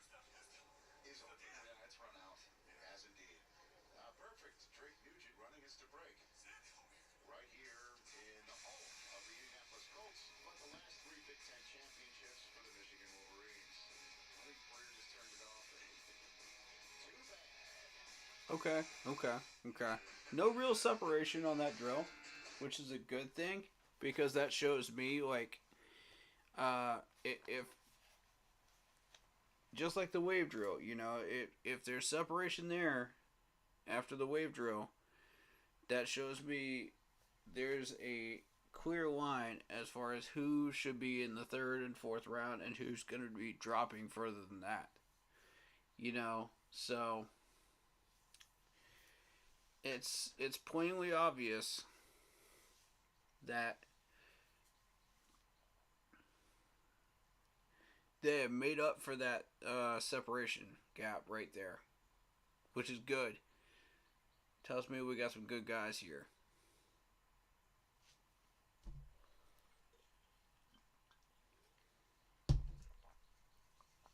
I'm seeing exactly what I wanted to see on those drills. Um,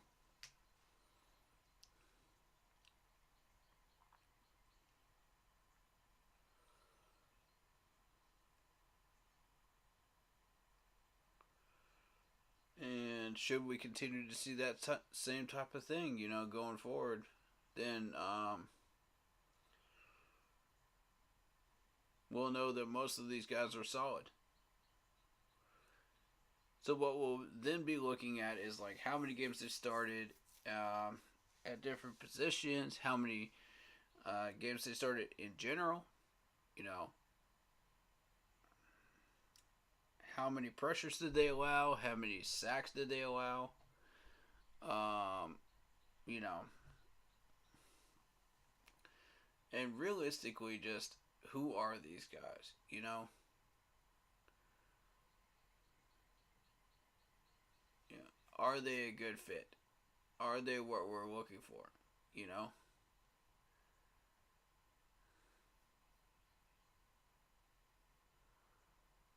Um,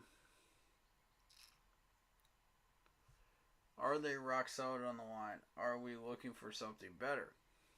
You know?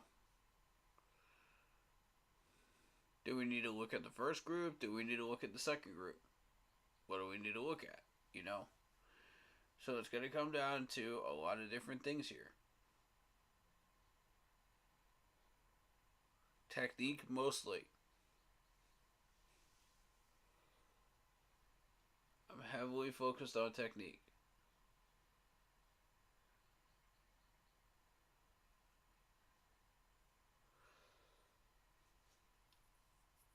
Oh, okay. I didn't realize I got that text earlier. That's fine. I'll respond to it later. We've still got mirror drills done. So it's still just the screen drill. Screen drill is the last one.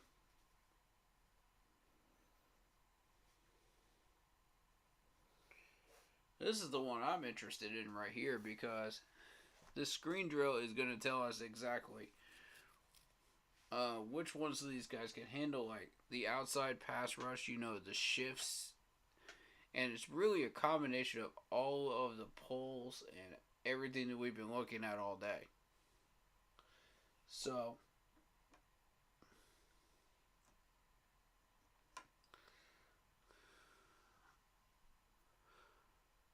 yeah, I don't care about the wide receivers. I'm not interested in that.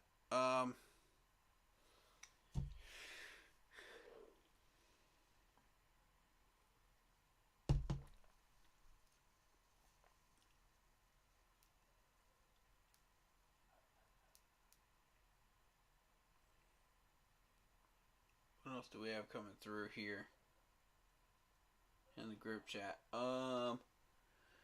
Jerry Jeudy has been rumored to being linked to the Panthers as a possible trade destination. Ooh,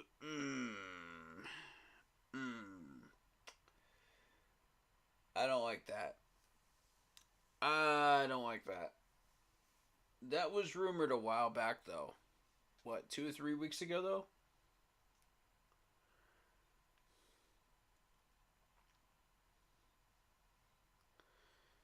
Yeah, I'm not a fan of Jeudy, to be honest with you.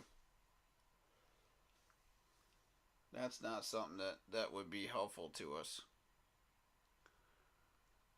So I'm just kind of waiting on that screen drill to finish up here. And wrap up at 5, I think. I don't think they have any other people that they need to do any drills with, to my knowledge. I think it's just the 2 groups of offensive linemen, if I'm right about that. And then we're finished. So,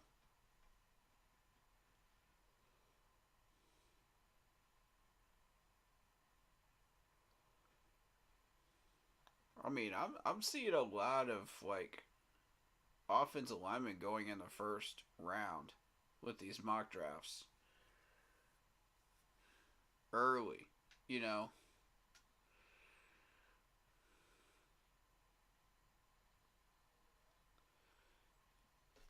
This could get real interesting.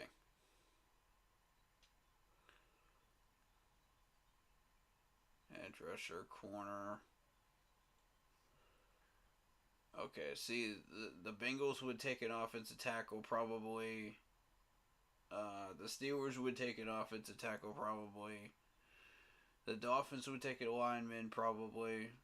You know, there's like 4 or 5 of these teams that could take an offensive lineman. The Cowboys need one as well. Packers need one. I mean, there's a handful of them even before 26. You know, so it's just something to keep an eye on. And you got a center that might go in the first round as well. I mean, there's realistically there's some stuff here, man, that we need to be paying attention to. If we happen to get that first round pick from the Brian Burns trade, that's what we're looking at. We're looking at an offensive lineman first round. No question. At all.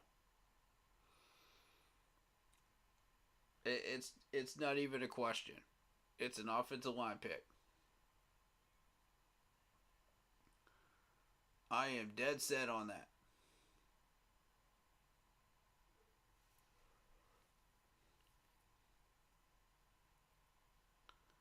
There's way too many of these offensive linemen going in mock drafts in the first rounds. Way too many.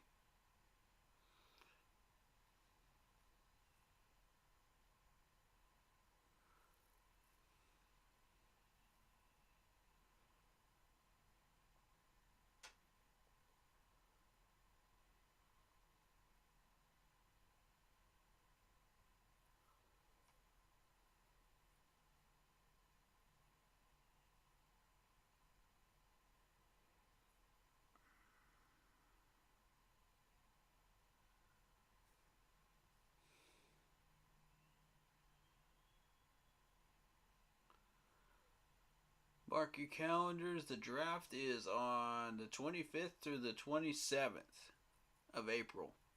I'll be streaming all 3 days. Depending on the schedule, I'll be releasing that schedule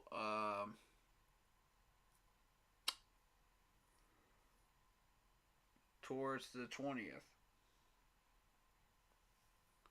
So keep an eye out.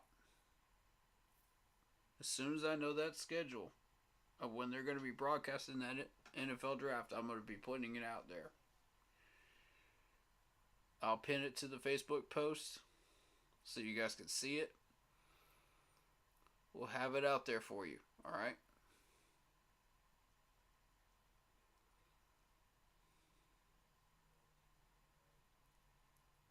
So,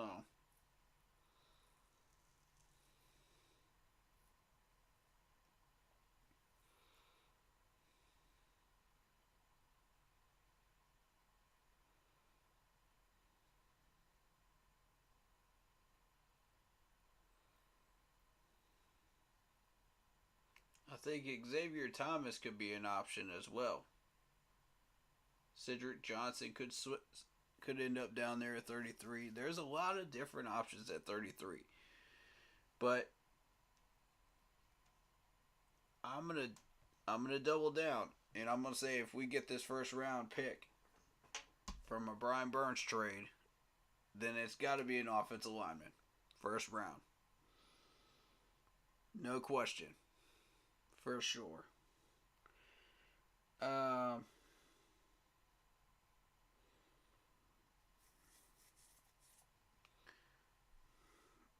feel like there's so many defensive players that could show up at 33. I just think it's unignorable.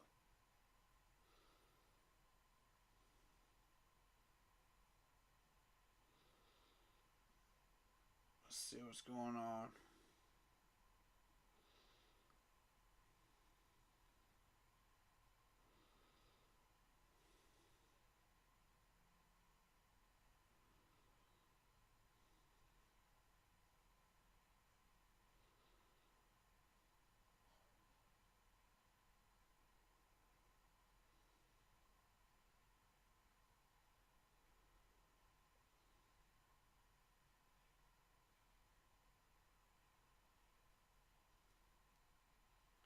Yeah. Wayne makes an excellent point in this post, in this comment for one of the posts. He says, "Is it really necessary to constantly put that we are coming off a 2-15 season in every single article known to man? We all know this, and we don't need to be reminded in every article." Thank you. Facts, man. Facts. Freaking facts.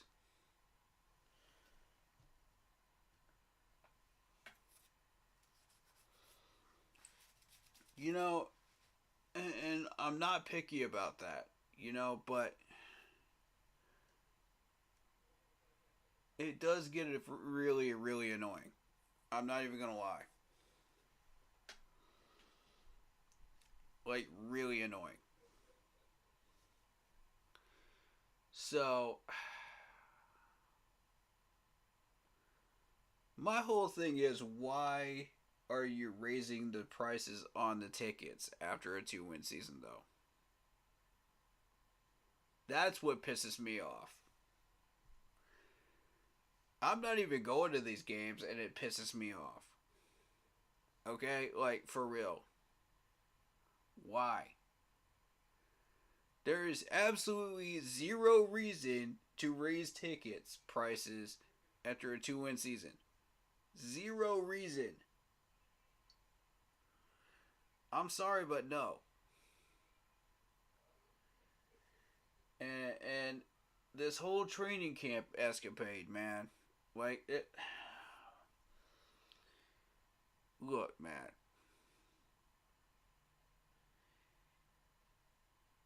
When you can do a simple Google search and figure out the fact that the training camp numbers are still going up, why would you always seat 5,000 people when we seated 7,500 for the Jets practice last year?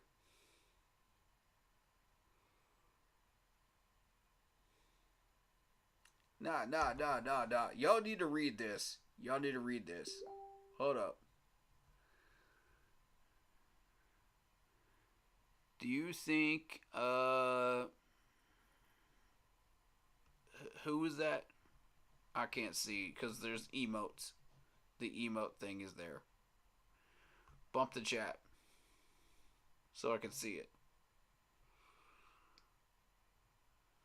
Fall to the second round. Who is that? I can't read it.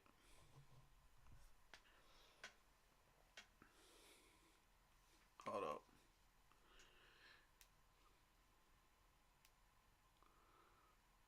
I don't know why they put that stupid emote thing on there, but hold up one sec.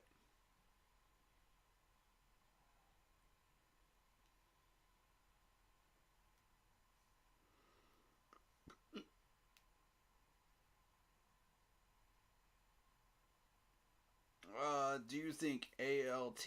Oh, Atlanta. Okay, Atlanta can fall to the second round.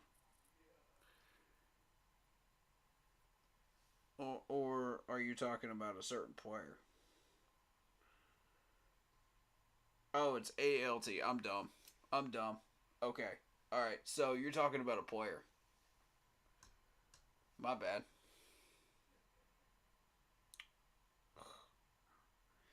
Shows you how long this weekend's been. But anyway, let's see. What's the player's name specifically?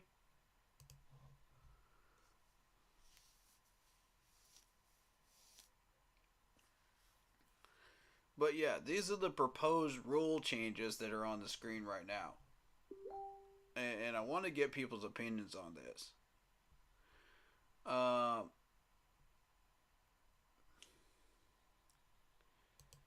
we'll talk about who separated themselves in this offensive line group later on. But because really the only separation I've seen is the wave drill so far today. I expected to see it in the mirror drill as well, but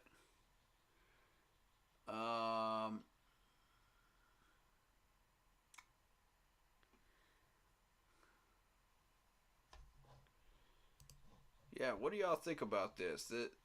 The you're only allowed to attempt an onside kick in the fourth quarter when you're trailing. I don't know. I don't.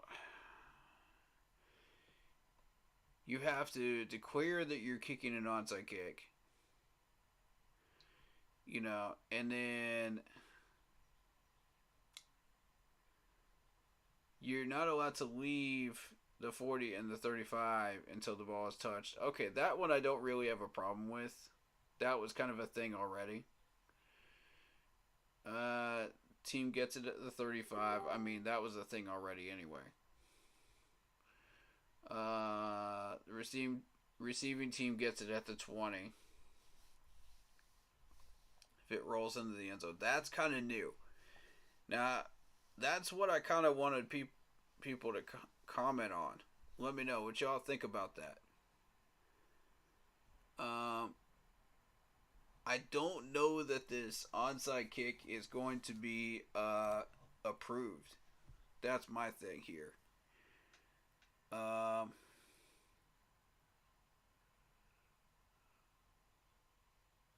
ALT at 34 is a steal. He will go top 10. Yeah, I could see that. But we're talking about who is this again? We're talking about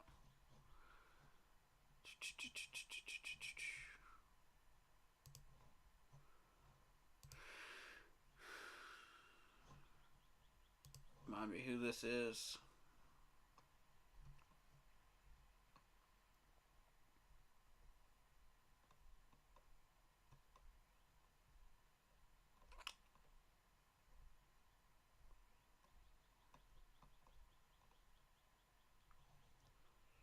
Yeah, I don't know the name.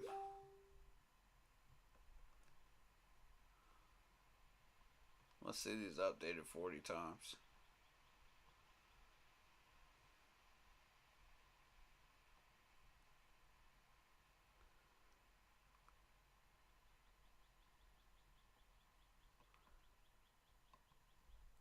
Alright, so when you say ALT, who do you mean? Because, like, today is my first time, like, really exploring these players. So I don't really know too much about these guys. I haven't read most of the names until today. So, help me out here. Who's ALT? So I can kind of get an idea.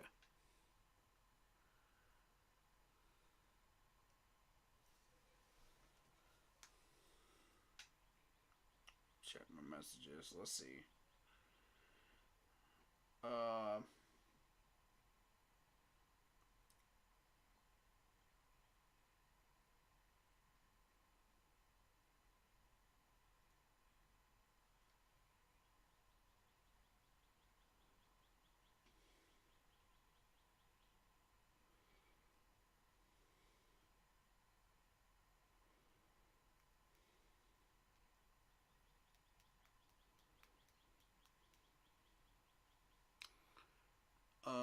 Okay. I was responding to a message in the group chat. Sorry. About Brian Burns.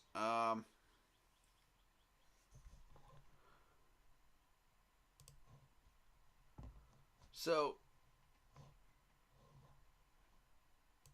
I kind of wanted to talk about something in particular, real quick, as it relates to training camp. That's not what I wanted. There we go. I want to hide my screen while I get this situated for you guys to read.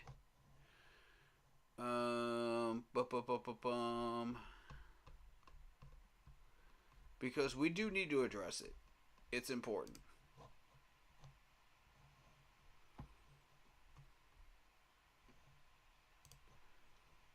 Alright. So if you take a look up at your screen, this is what Mr. Tepper did with the training camp. And I believe we still have a screen drill to go with the offensive lineman. I don't know if they finished up. I don't think so. But here you go. Here's the numbers that you got from last year. And this is 77,625 visitors last year in Spartanburg, South Carolina.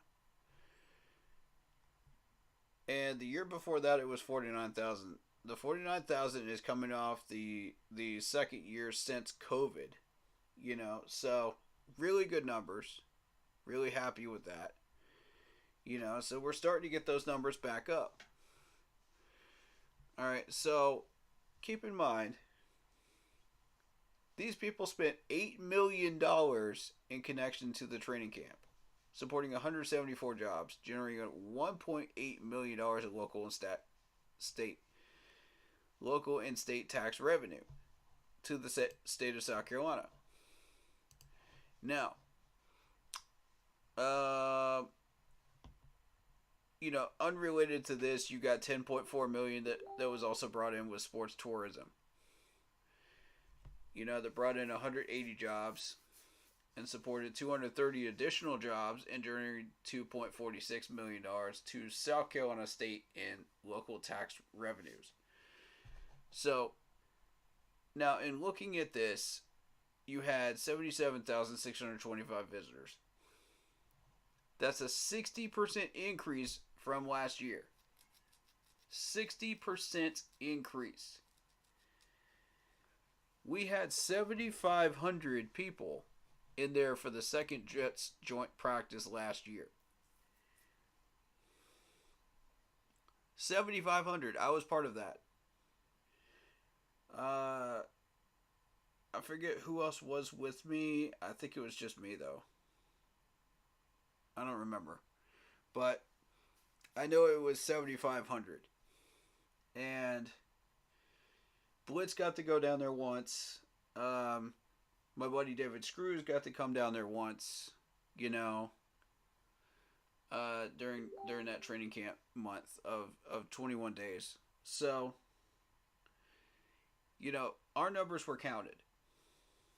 So, my whole thing is they're moving training camp up to Charlotte, North Carolina. They're going to put it where that practice bubble was, up next to the stadium. Put in 5,000 seats. 5,000 seats.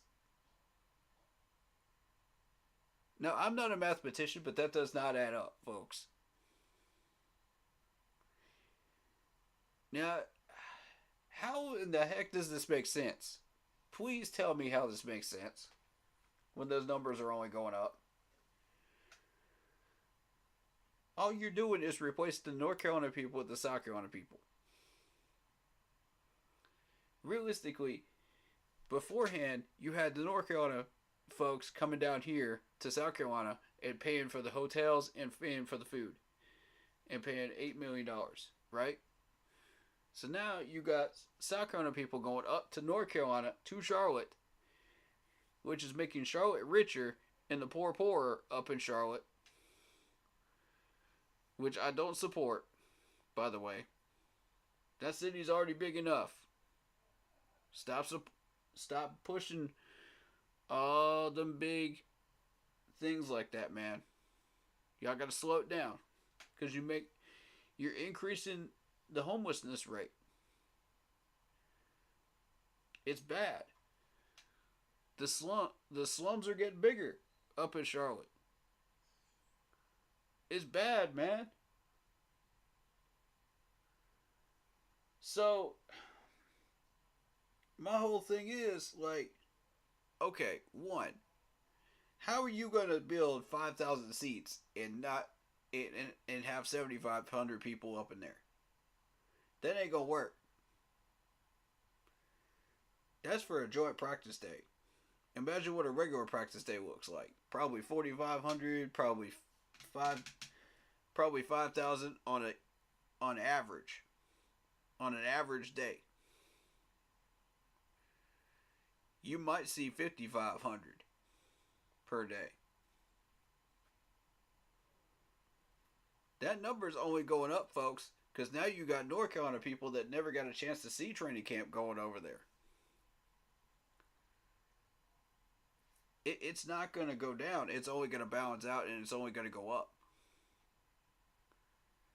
So, my whole thing is, like, it's simple mathematics.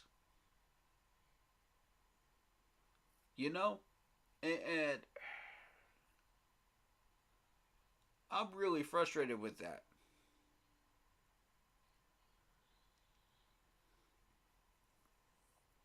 Because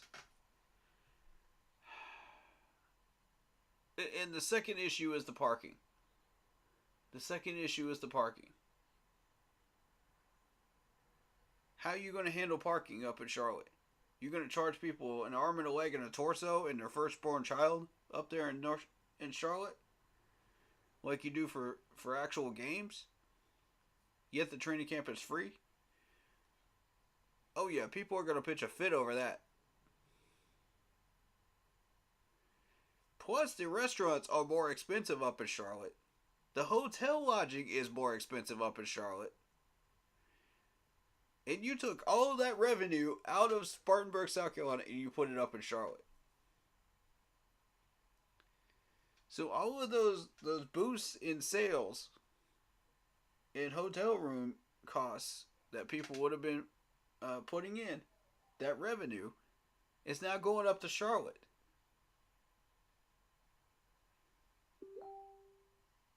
When you got restaurant owners that are planning for this every single year now, trying to prepare for bigger and bigger crowds, you know, so that they can get inventory stock done, they can get all kinds of stuff, you know, taking care of shipping for their food products. There's all kinds of things that go into this that Spartanburg is losing out on, you know, restaurant-wise. And that's just restaurants. This is $8 million we're talking about here. This is no small amount of change. You just cost the city of Spartanburg $8 million worth of revenue, Mr. Tepper. Like, for what? For what, man? For what?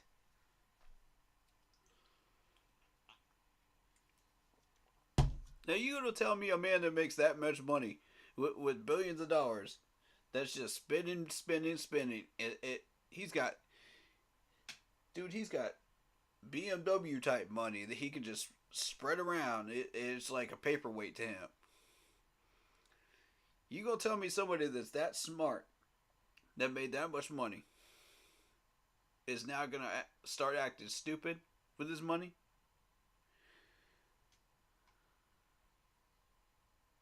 I'm not buying it, bro. This franchise is not your toy, Mr. Tepper. I've been telling you this, man. I've been trying to tell you this. You can't be doing this to other people's cities. This is city and tax revenue, sir. You can't be screwing around with that stuff. The government go have your butt for that. I'm trying to. Mm. The state government and the U.S. government, the IRS, gonna have your butt for that right there. They're not gonna like that, especially the South Carolina state government. They're not gonna like that.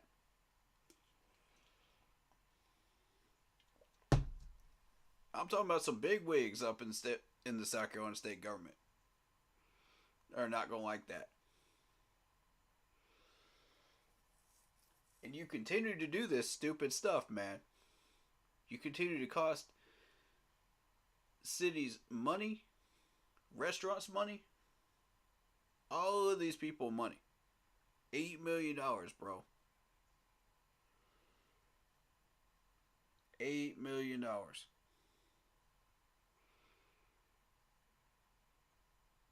You don't have to have a business degree to figure out this ain't right.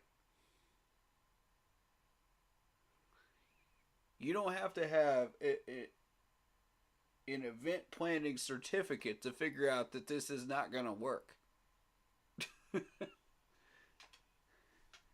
And yes, I do have viable sources for that 7,500 count of that second Jets Day practice.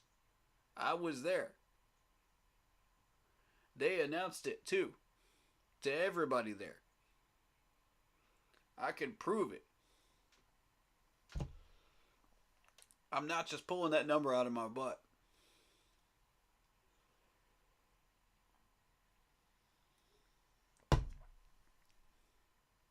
So, with that in mind, we did need to address that. I'm sorry, but it had to be addressed.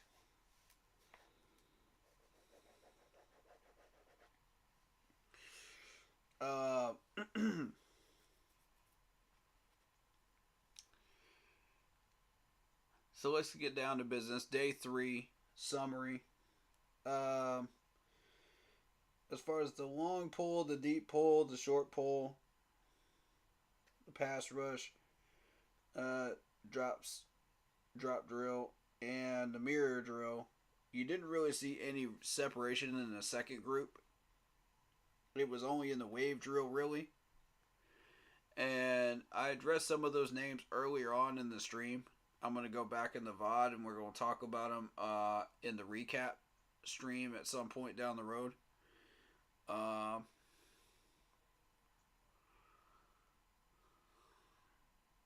You know, I'm going to get Blitz on that and we're going to do a recap stream where we talk about this stuff.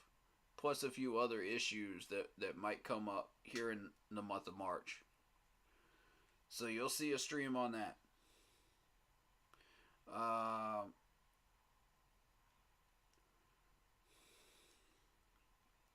But right now, the first group, I was more so watching the push pull, the pass rush drops drill, where they pop the pads. I was watching the footwork. I was watching the hands.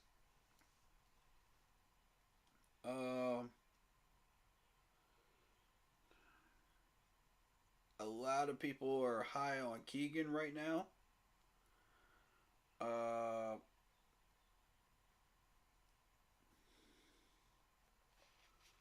I've got a couple names that I think are worth exploring, but I need to do some research on them, you know.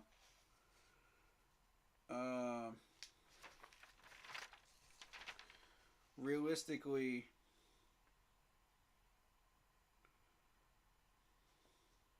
the separation again came in the form of the wave drill in the first group.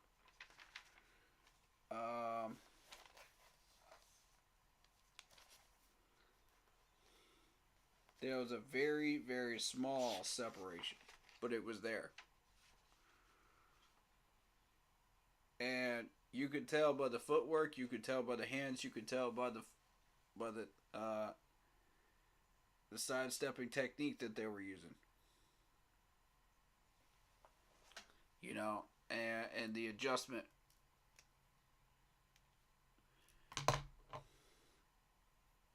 as they prepared to show you their athleticism.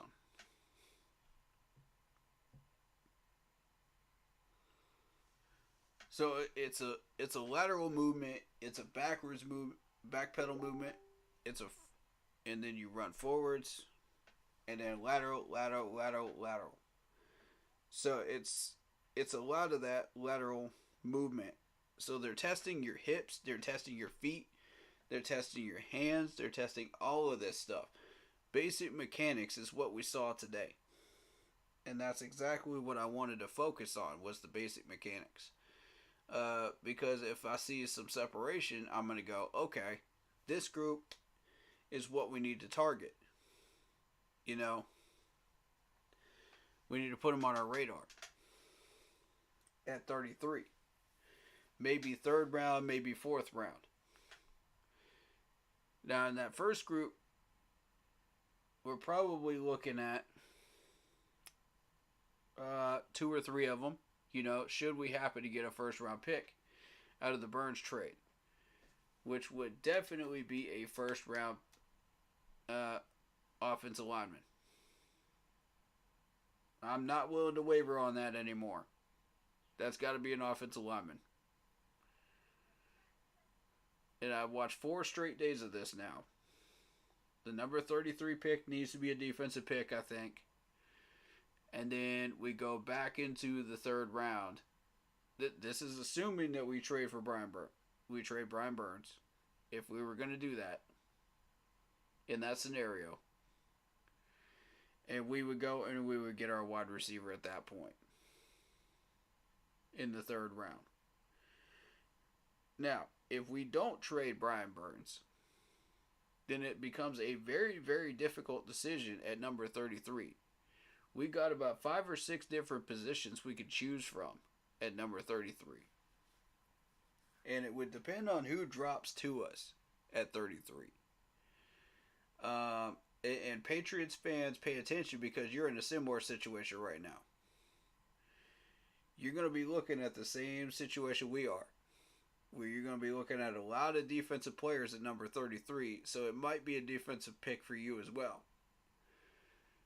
So I think that, you know, at number 34, you're going to be in a similar boat with us.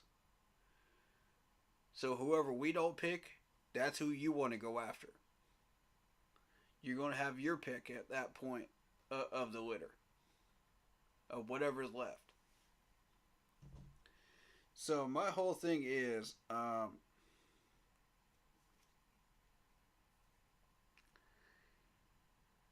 again, those day one guys are the ones I'm looking at.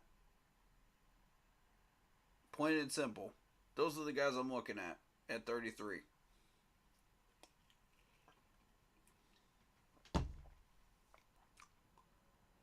And, I mean, this has been a lot of fun watching these guys today, this weekend. I think we got a lot of information that we needed to piece together, you know, the first pieces of what our map should look like for the draft. And I'm very happy about that.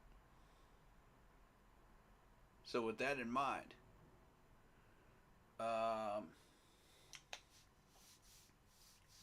they have wrapped up the combine. So I'm going to wrap up this stream. Unless there's anything else we really need to talk about. I'm going to check the group chat real quick. We're going to make sure. Because they've been sending me stuff all day. Baltimore Ravens likely won't re-sign Odell Beckham Jr. Okay. Yeah, that doesn't relate to us. We're not going after OBJ. We're not even interested in him. Again, I strongly suggest we go after Curtis Samuel in free agency. I strongly suggest we immediately start on the restructure of Taylor Moton. I also strongly suggest that we choose wisely and take our time with this decision on Brian Burns. You know, now that we have decided we're going to tag him, choose wisely what your next move is going to be. And I want to see this man at defensive end. I don't want to see him at linebacker anymore. Y'all got to stop this nonsense, man. Put him where he belongs. I'm going to continue to push for that. I'm going to continue to beat that drum because that's where he belongs. Now,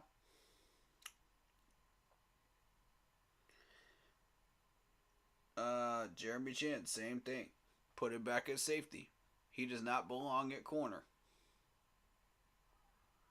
He does not belong at linebacker. That is not who he is. He is a safety. Put him back at safety. And I promise you, you make those two moves right there, without even adding in any free agents or draft picks or re-signing people, you already got a number 2 team defensively. You've already got a number 2 defensive unit.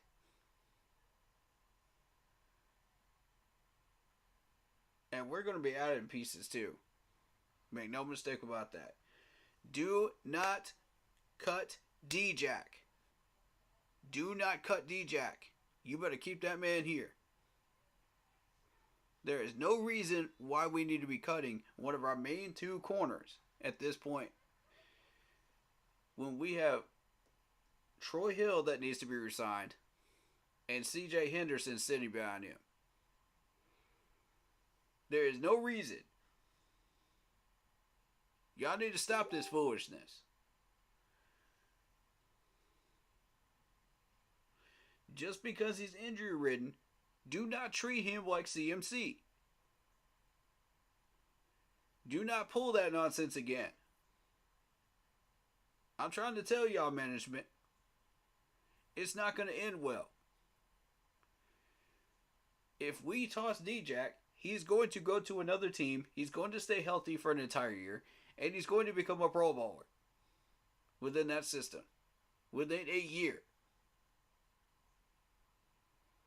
Y'all watch what I'm telling y'all.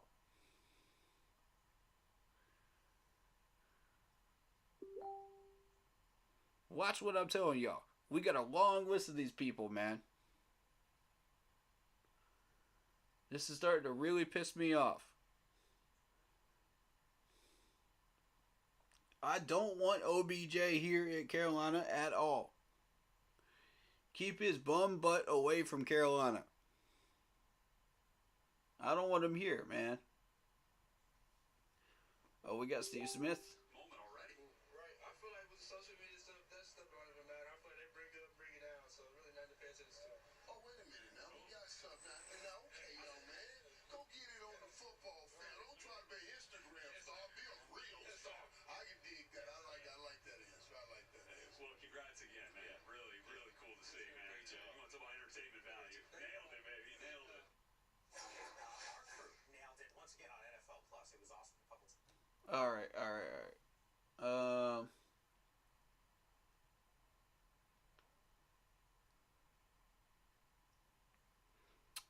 And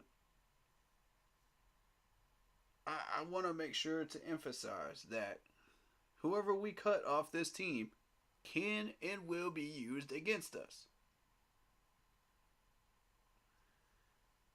They can and will be used against us, ladies and gents. Again and again and again until we stop spinning the wheel. I'm going to beat that drum until there is no drum no more. Because people need to listen.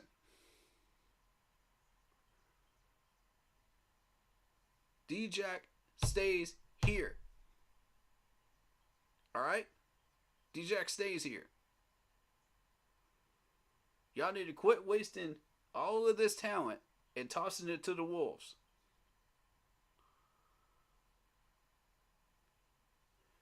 The last time we kept doing that, man, the Eagles got Hassan Reddick back. You know, let's. Y'all, I don't need to go down the list. I don't need to go down the list, man. Y'all already know how I feel about this. I'm hearing rumors that we might cut D-Jack, man. Don't do it. Don't do it. Please, for the love of everything green on this earth, don't do it. Y'all are smarter than this. Y'all are smarter than this. Come on now. Lordy. Please tell me we did not hire another dumb coaching staff, man. Please tell me we didn't. I'm about to be real mad if we cut this dude in the next 2 weeks. I'm gonna be real mad. I'm gonna light up social media too. You gonna see me everywhere.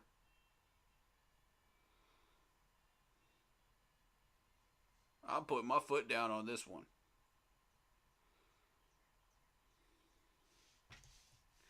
Now, if you want to replace him in 2026, 2027 with a draft pick, I'm down with it. But not in 2024. We need to establish proper depth before we do that. That has an opportunity to move up to 1 and 2. Otherwise, do not move these guys. They need to stay.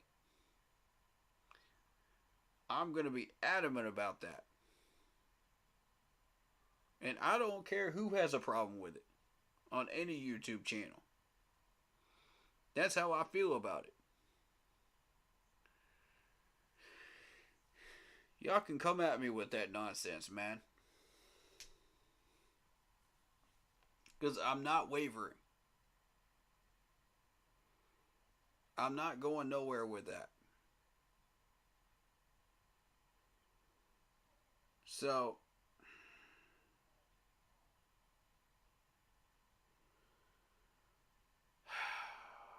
man,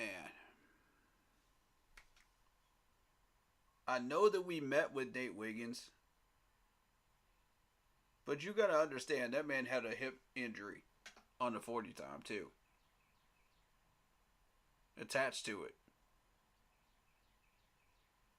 He's going late first, y'all. We're not getting him. That was a false flag. We're not getting him. I already done told you that like for the past two days now. We're not getting this dude. You know how this management likes to play. We have to throw out all the false flags. There's no way. Now, I'll tell you the most realistic picks that we have. We might have a wide receiver pick. We might have an offensive line pick. We might have a defensive pick at number 33.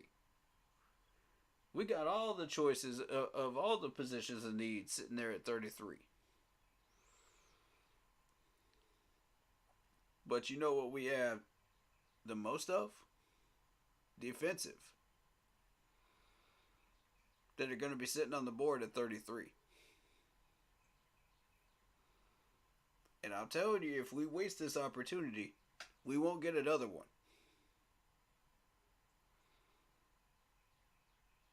I'm looking at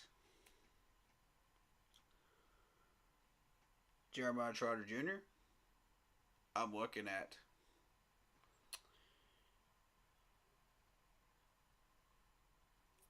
the son of the legendary Panther.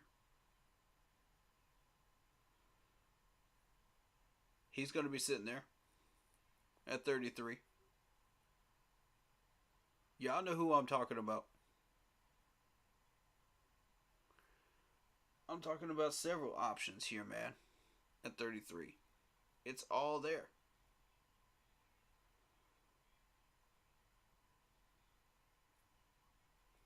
It's up to y'all what we take a risk on. Would I be mad if we decided to go Nate Wiggins if he was there? No, I wouldn't. At 33. Would I be mad if we decided to cut D-Jack in favor of Nate Wiggins? Yeah, I would. Because the goal here is to replace CJ Henderson. It's not to replace D-Jack. And you still got Troy Hill not signed yet? Yeah, that's a problem.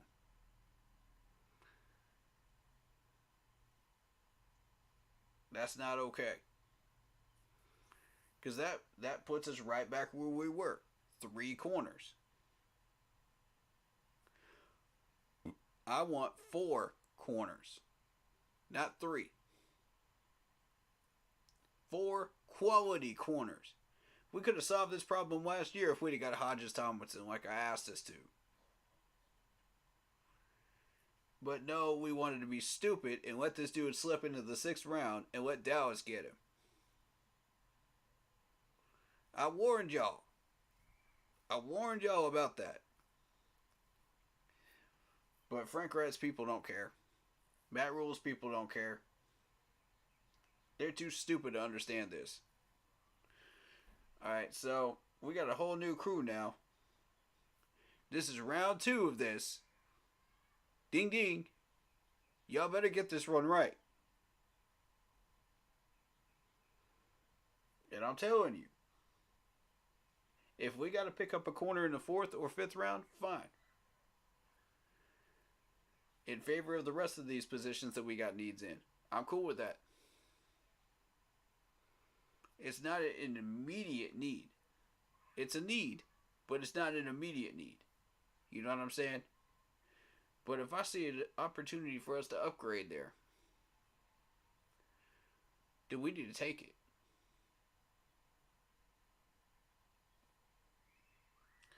But favor defensive end, linebacker, defensive tackle, offensive line, and wide receiver first. Alright?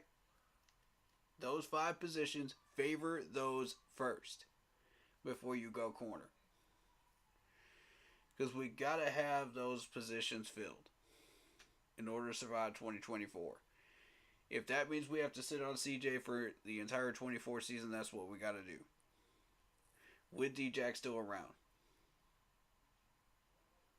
That is worth that amount of money that we could save in cap. To me. To solidify our corner room for 1 more year.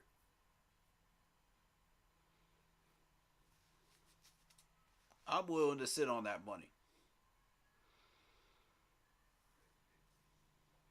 I have 0 problem doing it. If I'm Dan Morgan. Knowing full well that that's not a position that we have to absolutely upgrade this year.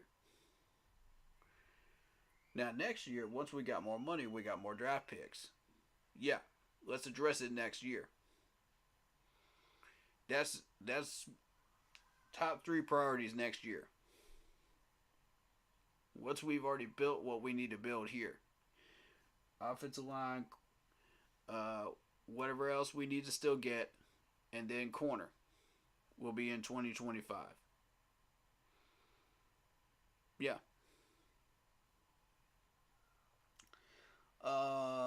I would say defensive end would probably be, in that list next year if we try Brian Burns. If we don't, then that goes towards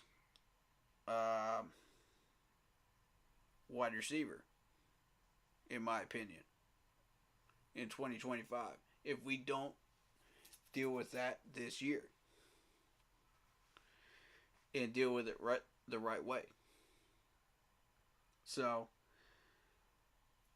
I'm telling y'all right now, Samuel's the choice in free agency.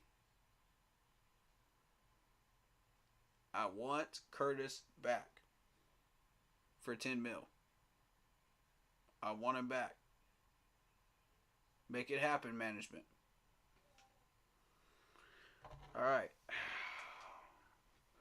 So in summary, a great combine that we've looked at for the past 4 days here. I think we didn't see Marvin Harrison Jr. work out. We didn't see a few of these guys do full workouts, which is a shame.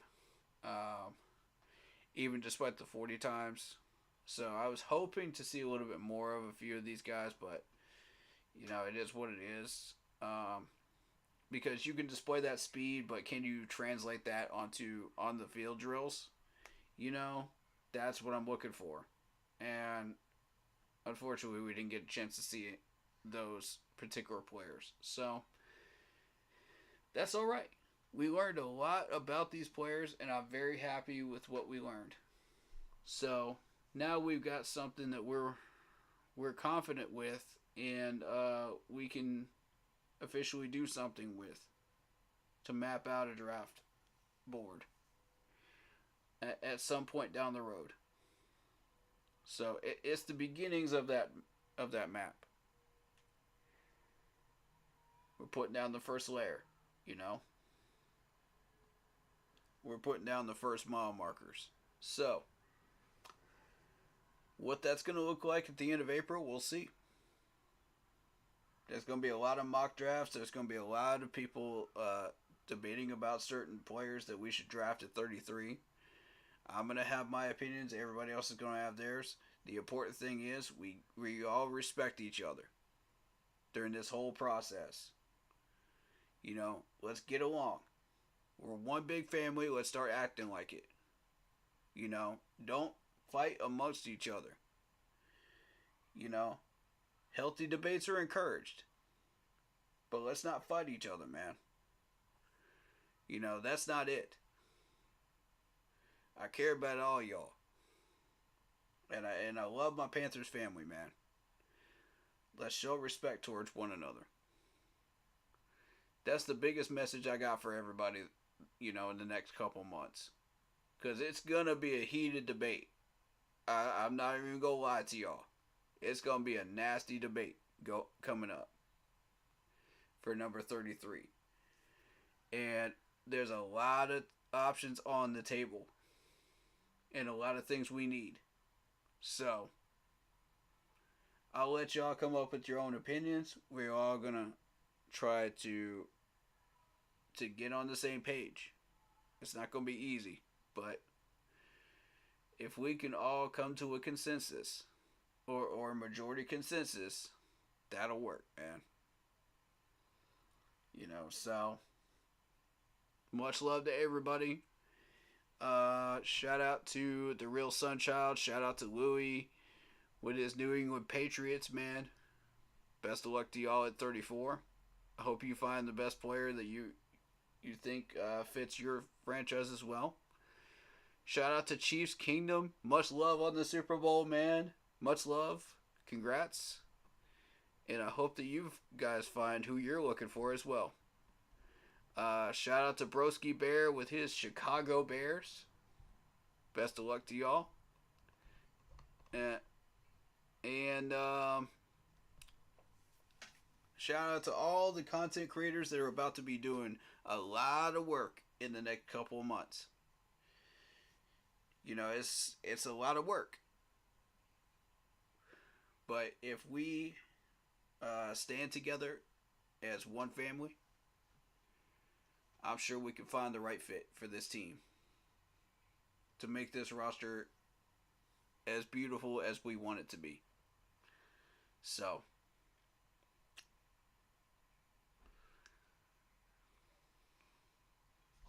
and I also forgot about Drake May as an option for the Patriots too. I forgot about him. So, he's definitely on the radar. It's going to be a tough choice between him and JJ coming up for New England. So good luck to y'all.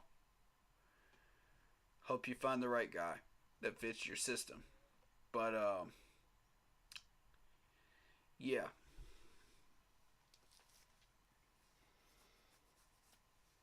I enjoyed it. I hope you guys did too.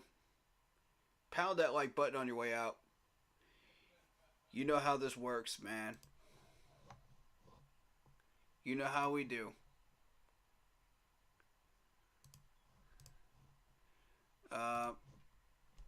As always, stay happy, healthy, and well, man. And keep pounding. Peace, y'all.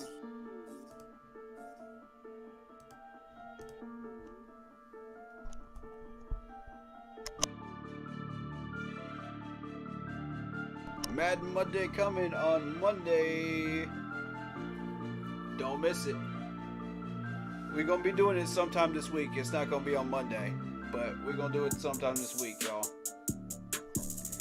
Look out for the announcement on the Facebook group page. See you guys then. Stay happy, healthy, and well. Keep pounding.